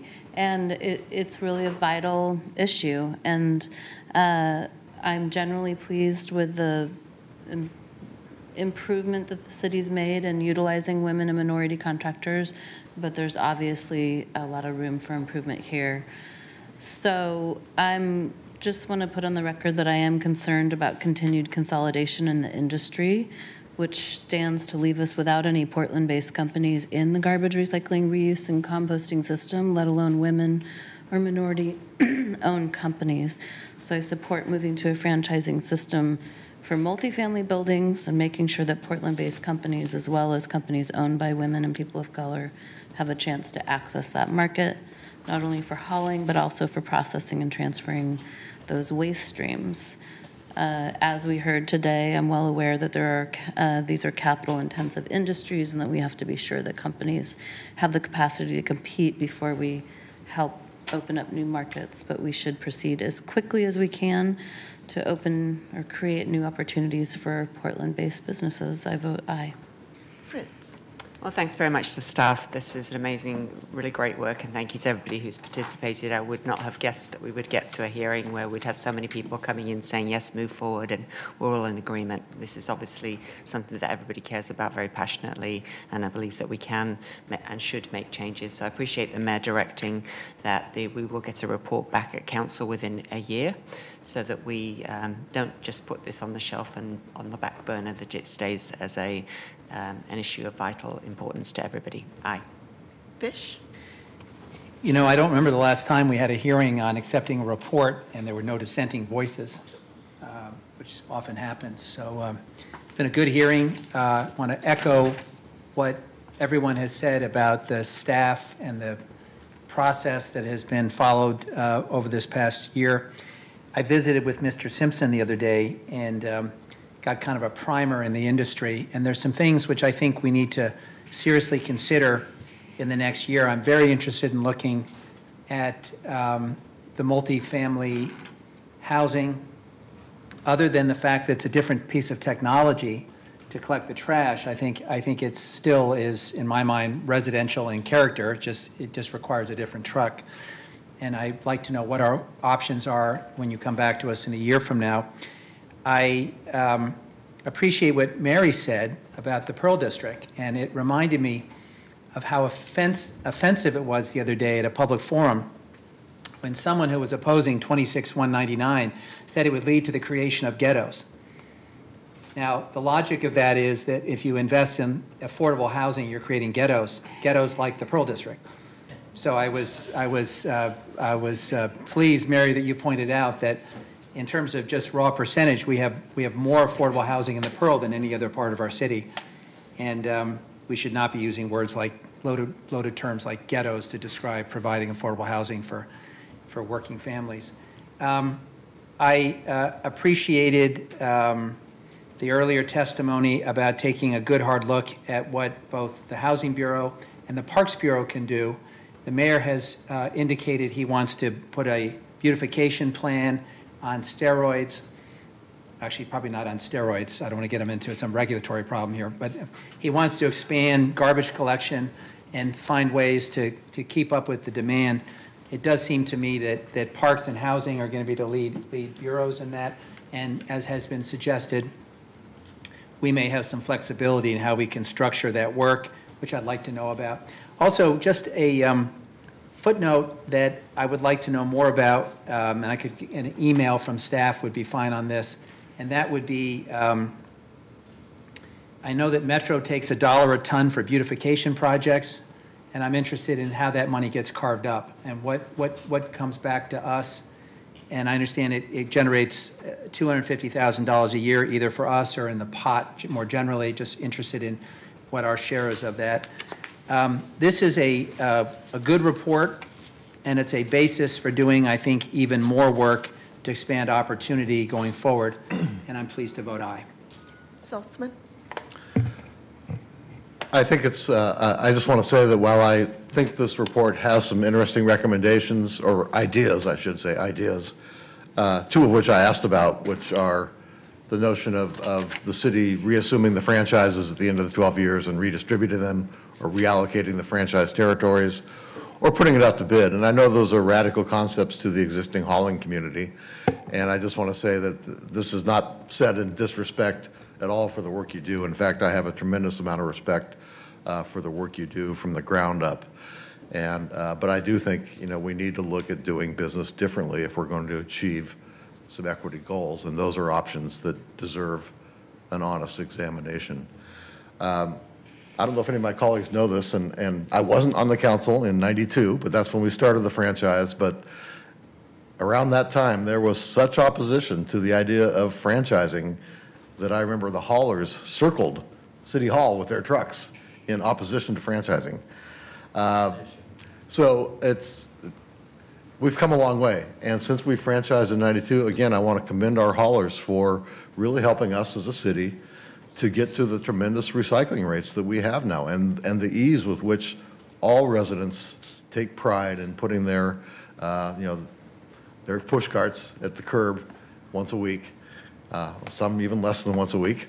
But it's really been, I think, it's given Portland a recycling rate that is the envy of many, many cities. So again, not only do I commend the haulers, I also want to commend the Bureau of Planning and Sustainability staff, in particular people like Bruce Walker, who helped transition us from sort of an unfranchised system to a system now that is really achieving a lot of goals. And that doesn't mean there aren't other goals we need to also consider achieving as we move forward as a city. But I'm pleased to support this report. Aye. Wheeler. I want to thank everyone who spoke today, the residents, the haulers, staff members who spoke today, as well as those who participated in the many meetings orchestrated by BPS over the last year.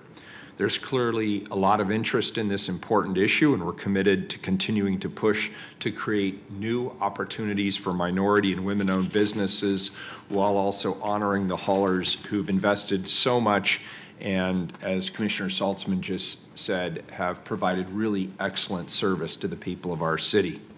BPS took a holistic approach to this review and considered opportunities across the entire waste and recycling industry, not just in the residential sector, which accounts for only about 20% of the waste generated in our city.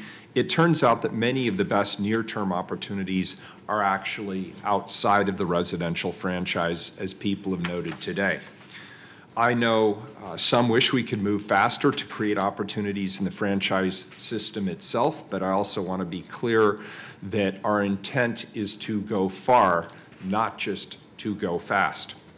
The actions BPS has identified to create opportunities for minority-owned and women-owned companies will build capacity, and I ultimately believe it will help them to grow in the waste and recycling industry.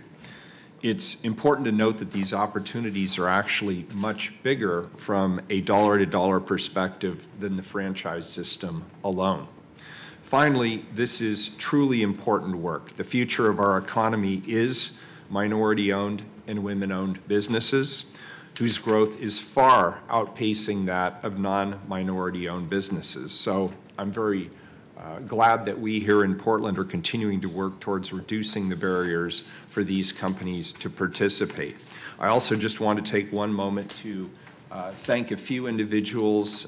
Amy Ratfelder from my office has been working very, very hard on this with the BPS team, and I, of course, want to acknowledge the work of Jill Kolick and Ariana Sperry for their, not only their tremendous presentations today, but the hard work that they've put into this all along. I vote aye, the report's adopted. Thank you. Next up is, belatedly, I'm sorry to say, item number 1024. Thank you, everybody, for your patience. Proclaim October 8th to be Indigenous Peoples' Day.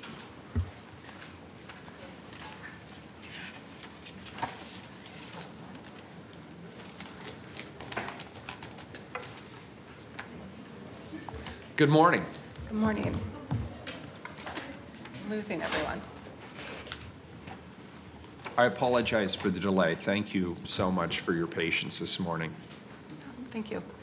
Good morning, Mayor Wheeler and seated commissioners. My name is Laura John, and I'm the Tribal Relations Director in the Office of Government Relations.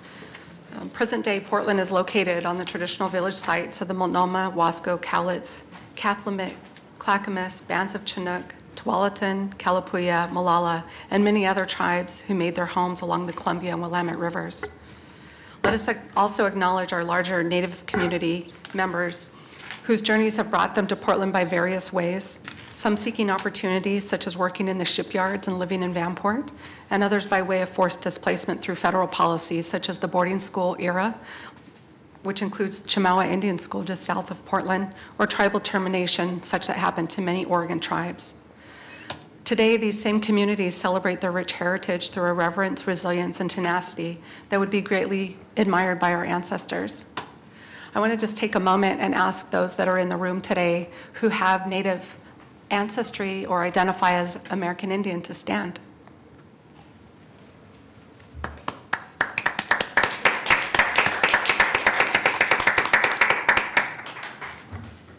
Thank you. In 2015, the city passed resolution number 37154, which declared the second Monday in October as Indigenous Peoples Day. I wanted to read a couple of excerpts that give some further background on why the city made that decision in the past. Whereas Indigenous Peoples Day was first proposed in 1977 by a delegation of Native nations to United Nations-sponsored International Conference on Discrimination Against Indigenous Populations in the Americas. And whereas the United States endorsed the United Nations Declaration on the Rights of Indigenous Peoples, the Declaration, on December 16, 2010, and the Declaration includes that Indigenous peoples have suffered from historic injustices as a result of inter alia, their colonization and dispossession of their lands, territories, and resources. And whereas Article 15 of the Declaration recognizes the right of Indigenous peoples to the dignity and diversity of their cultures, traditions, histories, and aspirations, which shall be appropriately reflected in education and public information, and places an obligation on states to take effective measures in consultation and cooperation with the Indigenous peoples concerned to combat prejudice and eliminate discrimination and to promote tolerance, understanding, and good relations among Indigenous people and all other segments of society. Today, we again reaffirm the city's commitment to promote the prosperity and well-being of Portland's American Indian, Alaska Native, and Indigenous communities by refocusing the lens of our historic narrative to honor the important contributions of traditional traditions and culture.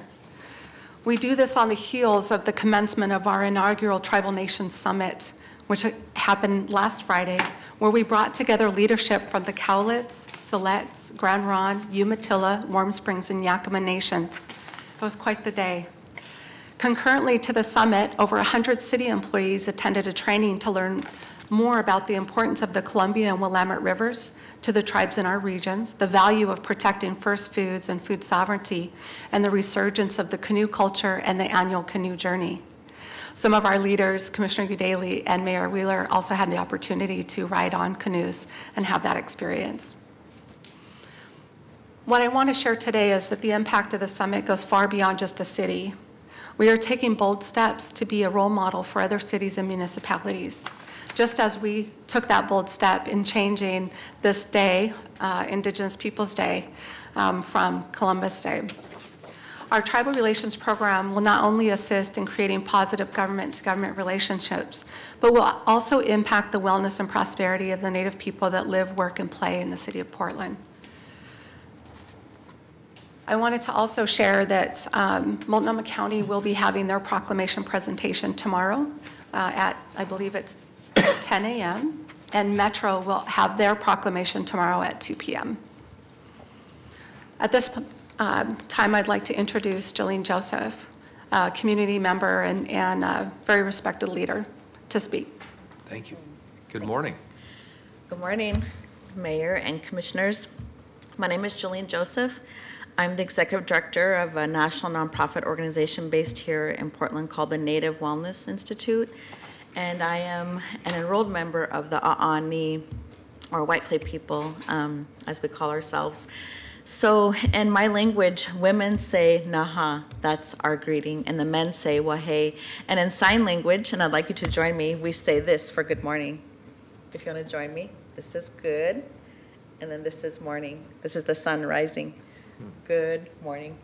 You guys can join too if you want. Good morning. So I give that example because there's always more than one way to do things. So I just said in my language how you say good morning. I showed you in traditional sign language how to say good morning. And that's related to why we're here this morning, changing Columbus Day to Indigenous Peoples Day. So in schools, you know, we learn a lot of misinformation about Columbus. And We learned that he was this great man, and what he represents to our people is the beginning of genocide. And so this day is about our people being seen and our people finding our voice and using it. And I give honor to the original people of the land that I'm on today, but I also give honor to our people that paved the way for Laura and I to be here, and to the other people to be here in this room that also found their voice and used it in a way for us to be seen. And so when we know better, we can do better. And when we look around in this room, we have descendants of colonizers here. We have miracle survivors of genocide in this room. We have the descendants of people that were slaved and are sold and enslaved. We have the descendants of those in this room. And here we are working together to make our world more just and more equitable for everyone. And that's what this day is about. And as we go forward, this is also an act of decolonization. And before we can fully understand decolonization, we have to fully understand the impacts of colonization. And the Tribal Leader Summit that happened and these other efforts that are happening are helping us all to understand the impacts of colonization so we can move forward with these acts of decolonization. So I just thank each of you for your commitment to helping our people, the Indigenous people of this city, to be visible and not to be erased anymore. So I could go on and on and on, but I just want to say that and just share our gratitude. Thank you. Thank you for being here. I want to also thank all of you for your leadership and your commitment, not only to this proclamation today, and some of you that serve on City Council were there when this proclamation, or when the resolution was passed in 2015. Some of you were also there when the resolution was passed that really led to the creation of my position in 2012. So I do want to express my gratitude for your commitment towards building meaningful relationships that will benefit many generations to come. We're all working together, as Jolene said, to reverse the erasure and the exclusion of tribal nations and tribal people. Today is, on this coming Monday, will be another example of that work. I look forward to working with the city to expand tribal relations and also to expand our relationships and elevate the voice of our Native community here in Portland to make our city a more welcoming city for Indigenous people. Thank you. Thank you. Laura, do you have other guests, or should I read the proclamation? No other guests. Very good. Before I read the proclamation, I want to acknowledge Commissioner Udaly. Did you have a comment? I could make a comment. Please, go ahead. Thank you. And then Commissioner Fritz. So I want to thank Mayor Wheeler for making the proclamation, for one thing, and also to our Director of Tribal Relations, Laura John, for her vital work. Laura recently accompanied me to Pendleton, where I was honored to be the guest of the Confederated Tribes of the Umatilla Indian Reservations. And as she mentioned, we also recently, what week is it? Last week, Friday, had the first annual Tribal Nation Summit in Portland, thanks to Laura's efforts. And I think all of these efforts are vital because we know that Native Americans are disproportionately, how do I want to say it? They are marginalized and disadvantaged, and we talk about negative outcomes in our city. They're often experiencing the worst outcomes. So while this is a celebratory day and I don't want to bring the mood down too much, I do want to take this opportunity to raise awareness about the missing and murdered Indigenous women movement. And I want to encourage every Portlander to observe and celebrate this day however they see fit, but I do urge everyone to contact our senators, Senator Merkley and Senator Wyden, to express support for Savannah's Act, which is legislation introduced in the U.S. Congress to combat the epidemic of violence against Indigenous women. Thank you. Thank you, Commissioner Udaly. Commissioner Fritz. Well, I was going to start with saying honoured guest, and then I remembered that it's I whom are guest in your country, and so thank you for honouring us with your presence. Thank you for your beautiful words. As a descendant of colonists, I recognise it is part of my responsibility to try to make reparations for the evil done in generations past. And Director John, I'm really very, very happy that you are helping guide the City Council and indeed the entire city in what we need to do to make those actual changes. And Commissioner Fish and Commissioner Saltzman will remember that when we passed the resolution changing from the previous name to Indigenous Peoples Day, we got a load of people saying this is just, you know, flim-flam, window dressing, not going to really do anything, typical liberal Portland. And my colleagues will also remember that we had to fight really hard to keep the funding for the position in the budget and to make sure that it found a fine home in the Office of Government Relations. And now we're starting to see the fruits of the changes that have been going since 2011, 2012.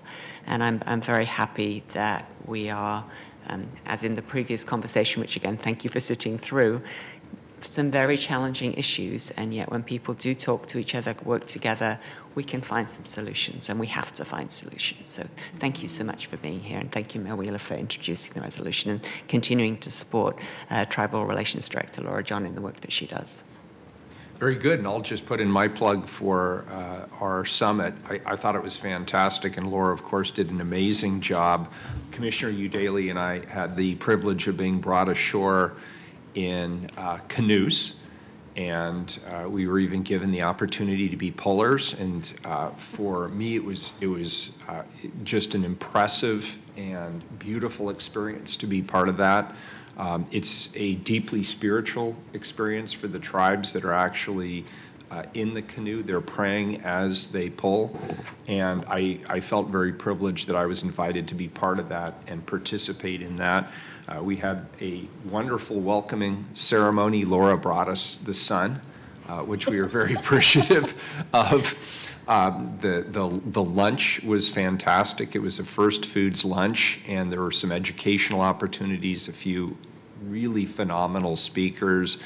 And stealing the show, of course, were a group of children, young women, who honored us with a prayer dance, and later in the day at the closing ceremony also the swan dance, which was a lot of fun.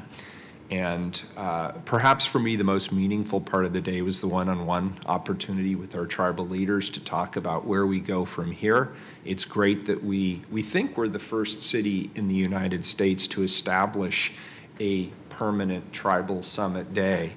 And we want to build on that. There was a lot of positive energy in the room and a lot of enthusiasm and excitement about where this could lead and how it could lead to enhanced and further developed relationships with the individual tribes. So it was really a great experience. And Laura, I wanted to embarrass you again in public because you're here.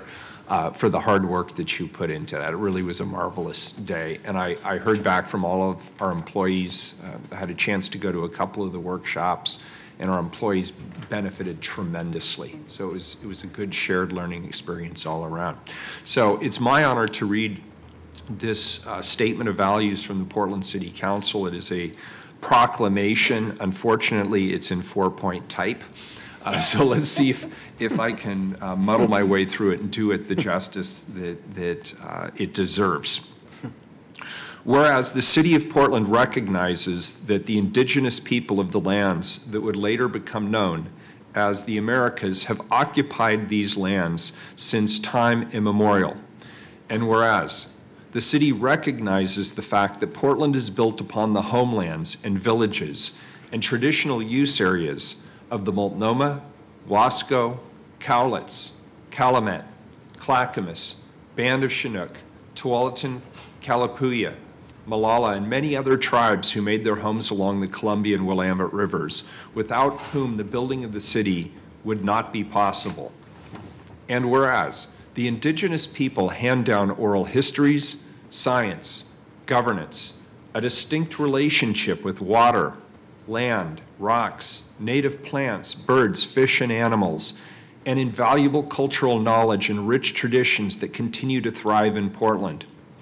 And whereas Indigenous people who have been here since time immemorial continue to contribute immeasurably to our country, state, and city's heritage, distinguishing themselves as scholars, veterans, teachers, athletes, artists, entrepreneurs, and leaders.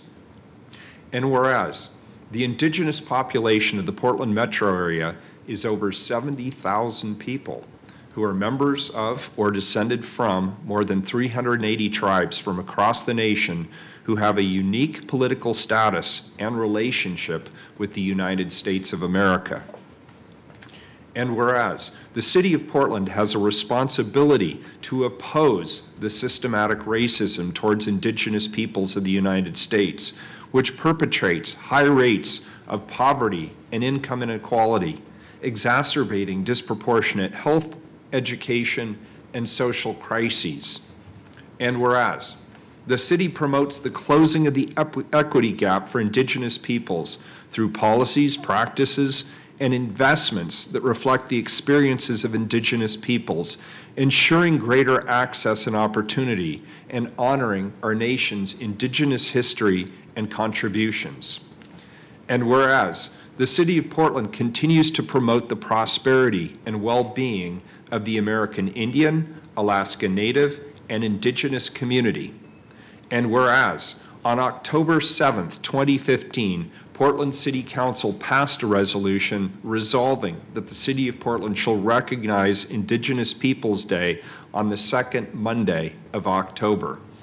Now, therefore, I, Ted Wheeler, Mayor of the City of Portland, Oregon, the City of Roses, do hereby proclaim October 8th, 2018 to be Indigenous Peoples Day in Portland, and encourage all residences, businesses, and organizations and public institutions to observe this day by reflecting upon the ongoing struggles of Indigenous people on this land and to celebrate the thriving culture and value that Indigenous people add to our city. Thank you for being here. Could we get a photograph up here in the front? Sure. And I apologize for my phone going off in the middle of that. I think it's further off on the alert system because it's from Kentucky. I don't know anybody in Kentucky.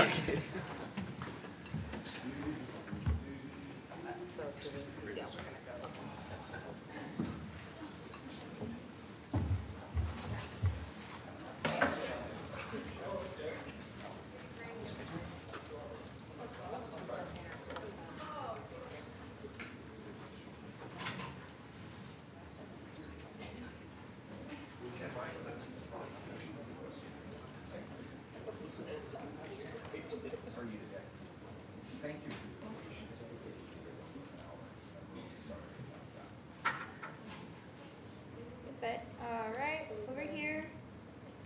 1, 2, 3. 1, 2, 3. Keep smiling, keep smiling. 1, 2, 3. Cool.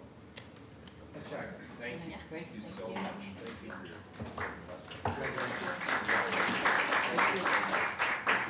Thank you very much. No, thank you. Thank you.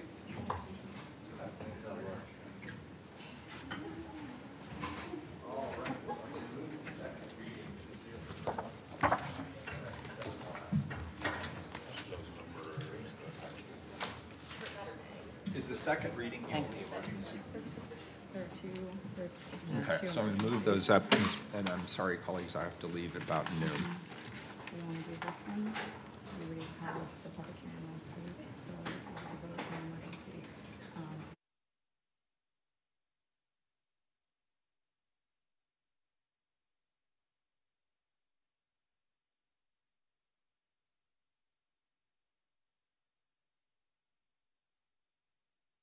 Read item 1036 next.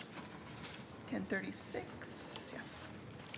Increase contract with Miller Consulting Engineers, Inc. by $250,000 to provide additional on-call engineering consultant services to the Spectator Venues program. Colleagues, we took testimony on this and heard the presentation on it last week, but we didn't have sufficient quorum to actually take the vote on the emergency items, so we will be taking that vote. Is there any further discussion? Carla, please call the roll. Udaly. Aye. Fritz. Aye. Fish. Aye. Saltzman. Aye. Wheeler. Aye, the ordinance is adopted. Next, item 1033, please. Establish the office of the Portland's Children's Levy. Colleagues, thank you. And Commissioner Saltzman in particular, thank you for your leadership on the Portland's Children's Levy over many, many years. I'm looking forward to assuming the role as Commissioner in charge in the new year, 2019. Tough shoes to fill, Commissioner, and it's important to maintain the continuity of the office to deliver on these important programs to support positive early development, school engagement, and academic achievement, high school graduation, and family safety and stability. Commissioner Saltzman. Thank you, Mayor. And before us this morning is a very straightforward and relatively simple ordinance that creates the code language for a standalone Office of the Children's Levy. It's an office completely funded by a voter-approved levy that has been approved now 4 times by voters, most recently passed 4 times for 5 years at an interval. Most recently passed in May of 2018 with 83% voter approval.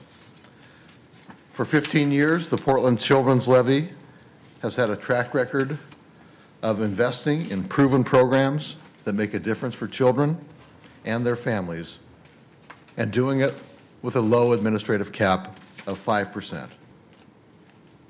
I am very proud of the work that the Children's Levy has accomplished since 2002, and I'm happy to know it will continue to provide critical services to children, parents, and caregivers in our community in years to come.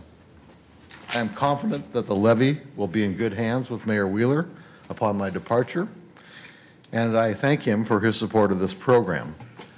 And I also want to take this opportunity to thank the 6 staff that work for the Portland Children's Levy. Most of them have been here from the inception of the Children's Levy in 2002, and they are by all accords subject matter experts in early childhood, issues around foster care, hunger, after-school programs, and running a lean organization. So I want to thank them as well for all their hard work over the years. And I'm very pleased. We have Michael Cox here from the mayor's office and Matt Grum from my office here to answer any questions. Gentlemen, would you raise your hand and take the oath, please, before you testify? Mayor Wheeler, Commissioners, my name is Michael Cox. I'm Chief of Staff to Mayor Ted Wheeler. I'm here today to accept in the coming year, of course, on the Mayor's behalf, responsibility for the Office of the Children's Levy. Thank you for your leadership on this important program over the years. The Mayor has directed me to work with your Chief of Staff, Matt, to ensure that the transition from your office to our office runs smoothly. Thank you. Thank you. Thanks a lot. Any further questions? Is there any public test? Oh, we lost Carla. Oh, there she is. The city grinds to a halt. Carla's missing. Is there any public testimony on this item, Carla? Yes, I show 2 people. Very good. Shedrick Wilkins and Edith Gillis. I'm Shedrick Wilkins. Gentlemen, we're about to lose the mayor, and it's going to complicate our agenda. So the question before us is whether it should migrate to the mayor's office. Is he kidding? No, he's not. Go ahead. Go. Go. We actually want relevant testimony. Oh, I will give relevant testimony. Okay. I support the Office of the Children Levy, even though Commissioner Saltzman has questioned this overhead staff of charitable organizations. So maybe I don't know what I'm talking about, but I support the office, and I may not know what I'm talking about, so I'm going to stop talking. Good morning. Morning. Good morning, Commissioners. For the record, Charles Bridge Crane Johnson. And as to relevant testimony, occasionally we have people who receive disability checks and are employed by Cintas or through Job Corps, and I'm sure we have patience for their testimony regardless of the quorum here. So as to the Children's Levy, I hope that as we move to establish this office, not only that there'll be a huge amount of work that will continue to go into the services to children, and that to encourage that the children's levy is perpetually renewed, we will also be able to see some concrete statistics that show us how we are doing better in the city of Portland at getting positive outcomes for foster kids and children living in poverty, so that we can constantly refine those expenditures. It may be challenging. With adults, we know that sometimes people who can't find services in rural Oregon end up coming into the urban area and creating a different level of dependency. But I hope that with this permanent office, in addition to actually delivering and funding the services, there'll be a little bit of research and metrics that tell us how we can do even more with the money to keep it coming and improve the lives of children. Thank you very much. Thank you. Any further discussion? Please call the roll. Udaly? Aye. Fritz? Thank you, Commissioner Saltzman, and thank you, Mayor, for taking this on. Aye. Fish? Aye. Saltzman? Thank you, Mayor. Aye. Wheeler? Thank you, Commissioner. Aye. The ordinance is adopted. Great testimony, you guys. You did a fantastic job. You knocked it out of the park. We have a bunch of second readings. Let's get through them. 1034, please. Authorized sale of usable surplus mobile data computers pursuant to City Code 5.36 for approximately $12,250. Please call the roll. Udaly? Aye. Fritz? Aye. Fish? Aye. Saltzman? Aye. Wheeler? Aye. The ordinance is adopted. Next item, 1037. Authorize charitable organizations eligible to participate in the city's 2019 charitable campaign and authorize exemptions for charities not meeting the 25% overhead cap requirement. Please call the roll. Udaly? Aye. Fritz? I just want people to know this is for employees to donate to good causes, and included on the list of those that are eligible are Salem Kaiser Coalition for Equity, Klamath Lake Cares, Silverton Together, Strengthening Rural Communities, Community Alliance of Lane County, and Salem Kaiser Coalition for Equity. So this is another way in which city employees are helping people all over the states of Oregon. Aye. Saltzman? No. Sorry. Fish? Aye. Wheeler? I appreciated the amendment that was added last time. I think this is really about giving our employees a platform for contributions, but also giving them access to full information. And so I appreciated the amendment that adds the state filing that includes the overhead information along with other information to the final ordinance. I vote aye. The ordinance is adopted as it was amended. Next item, 1038. Vacate Northwest Terminal Street between Northwest 17th Avenue and Northwest Upshur Street, subject to certain conditions and reservations. This is also a second reading. Please call the roll. Udaly? Aye. Fritz? I wasn't here last week. I did review the record. I want to state on the record that I'm assured that we don't need a public easement over the existing sidewalk, and I hope that that does continue to be available for public access. Aye. Fish? Aye. Saltzman? Aye. Wheeler? Aye. The ordinance is adopted. Colleagues, I have to go, so Commissioner Saltzman, in his capacity as Senate President, will take up the last item on the agenda. Thank you, Commissioner. That last item is 1035.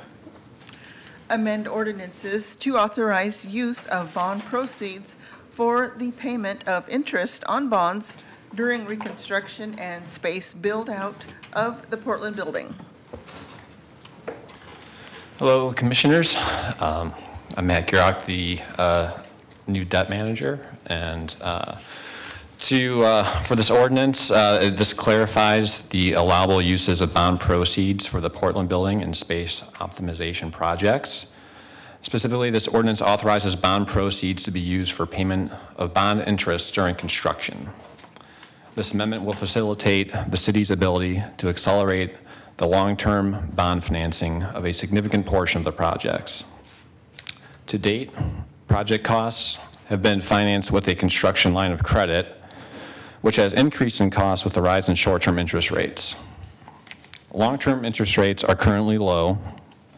Therefore, executing a long-term financing now will reduce the risk of potentially higher future interest rates and the final costs of these projects. By funding a portion of construction period interest payments with bond proceeds, the city can reduce interest rate risk now without impacting the timing of Bureau contributions to the project.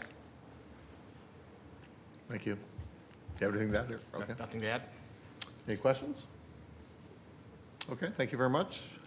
Is there anybody here that wishes to testify, or did anybody sign up, Carla?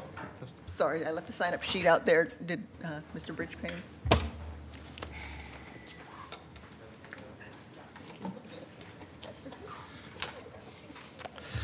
Good morning or good afternoon, Commissioners. Thank you for this.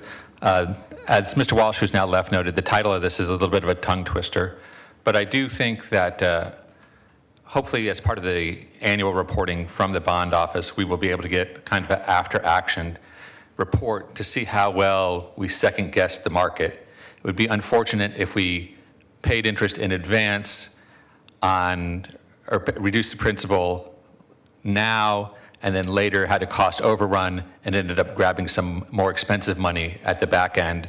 Plus, there's the whole beauty of having a 90,000 building remodel going on while thousands of people are sleeping outside and we don't have any large funded homeless shelters. But of course, this item is only about the financial precision to possibly pay down the principal with the principal so we don't pay interest or something like that. Thank you very much. Thank you. Okay, this proceeds to a second reading next week, and we are adjourned until 2 p.m.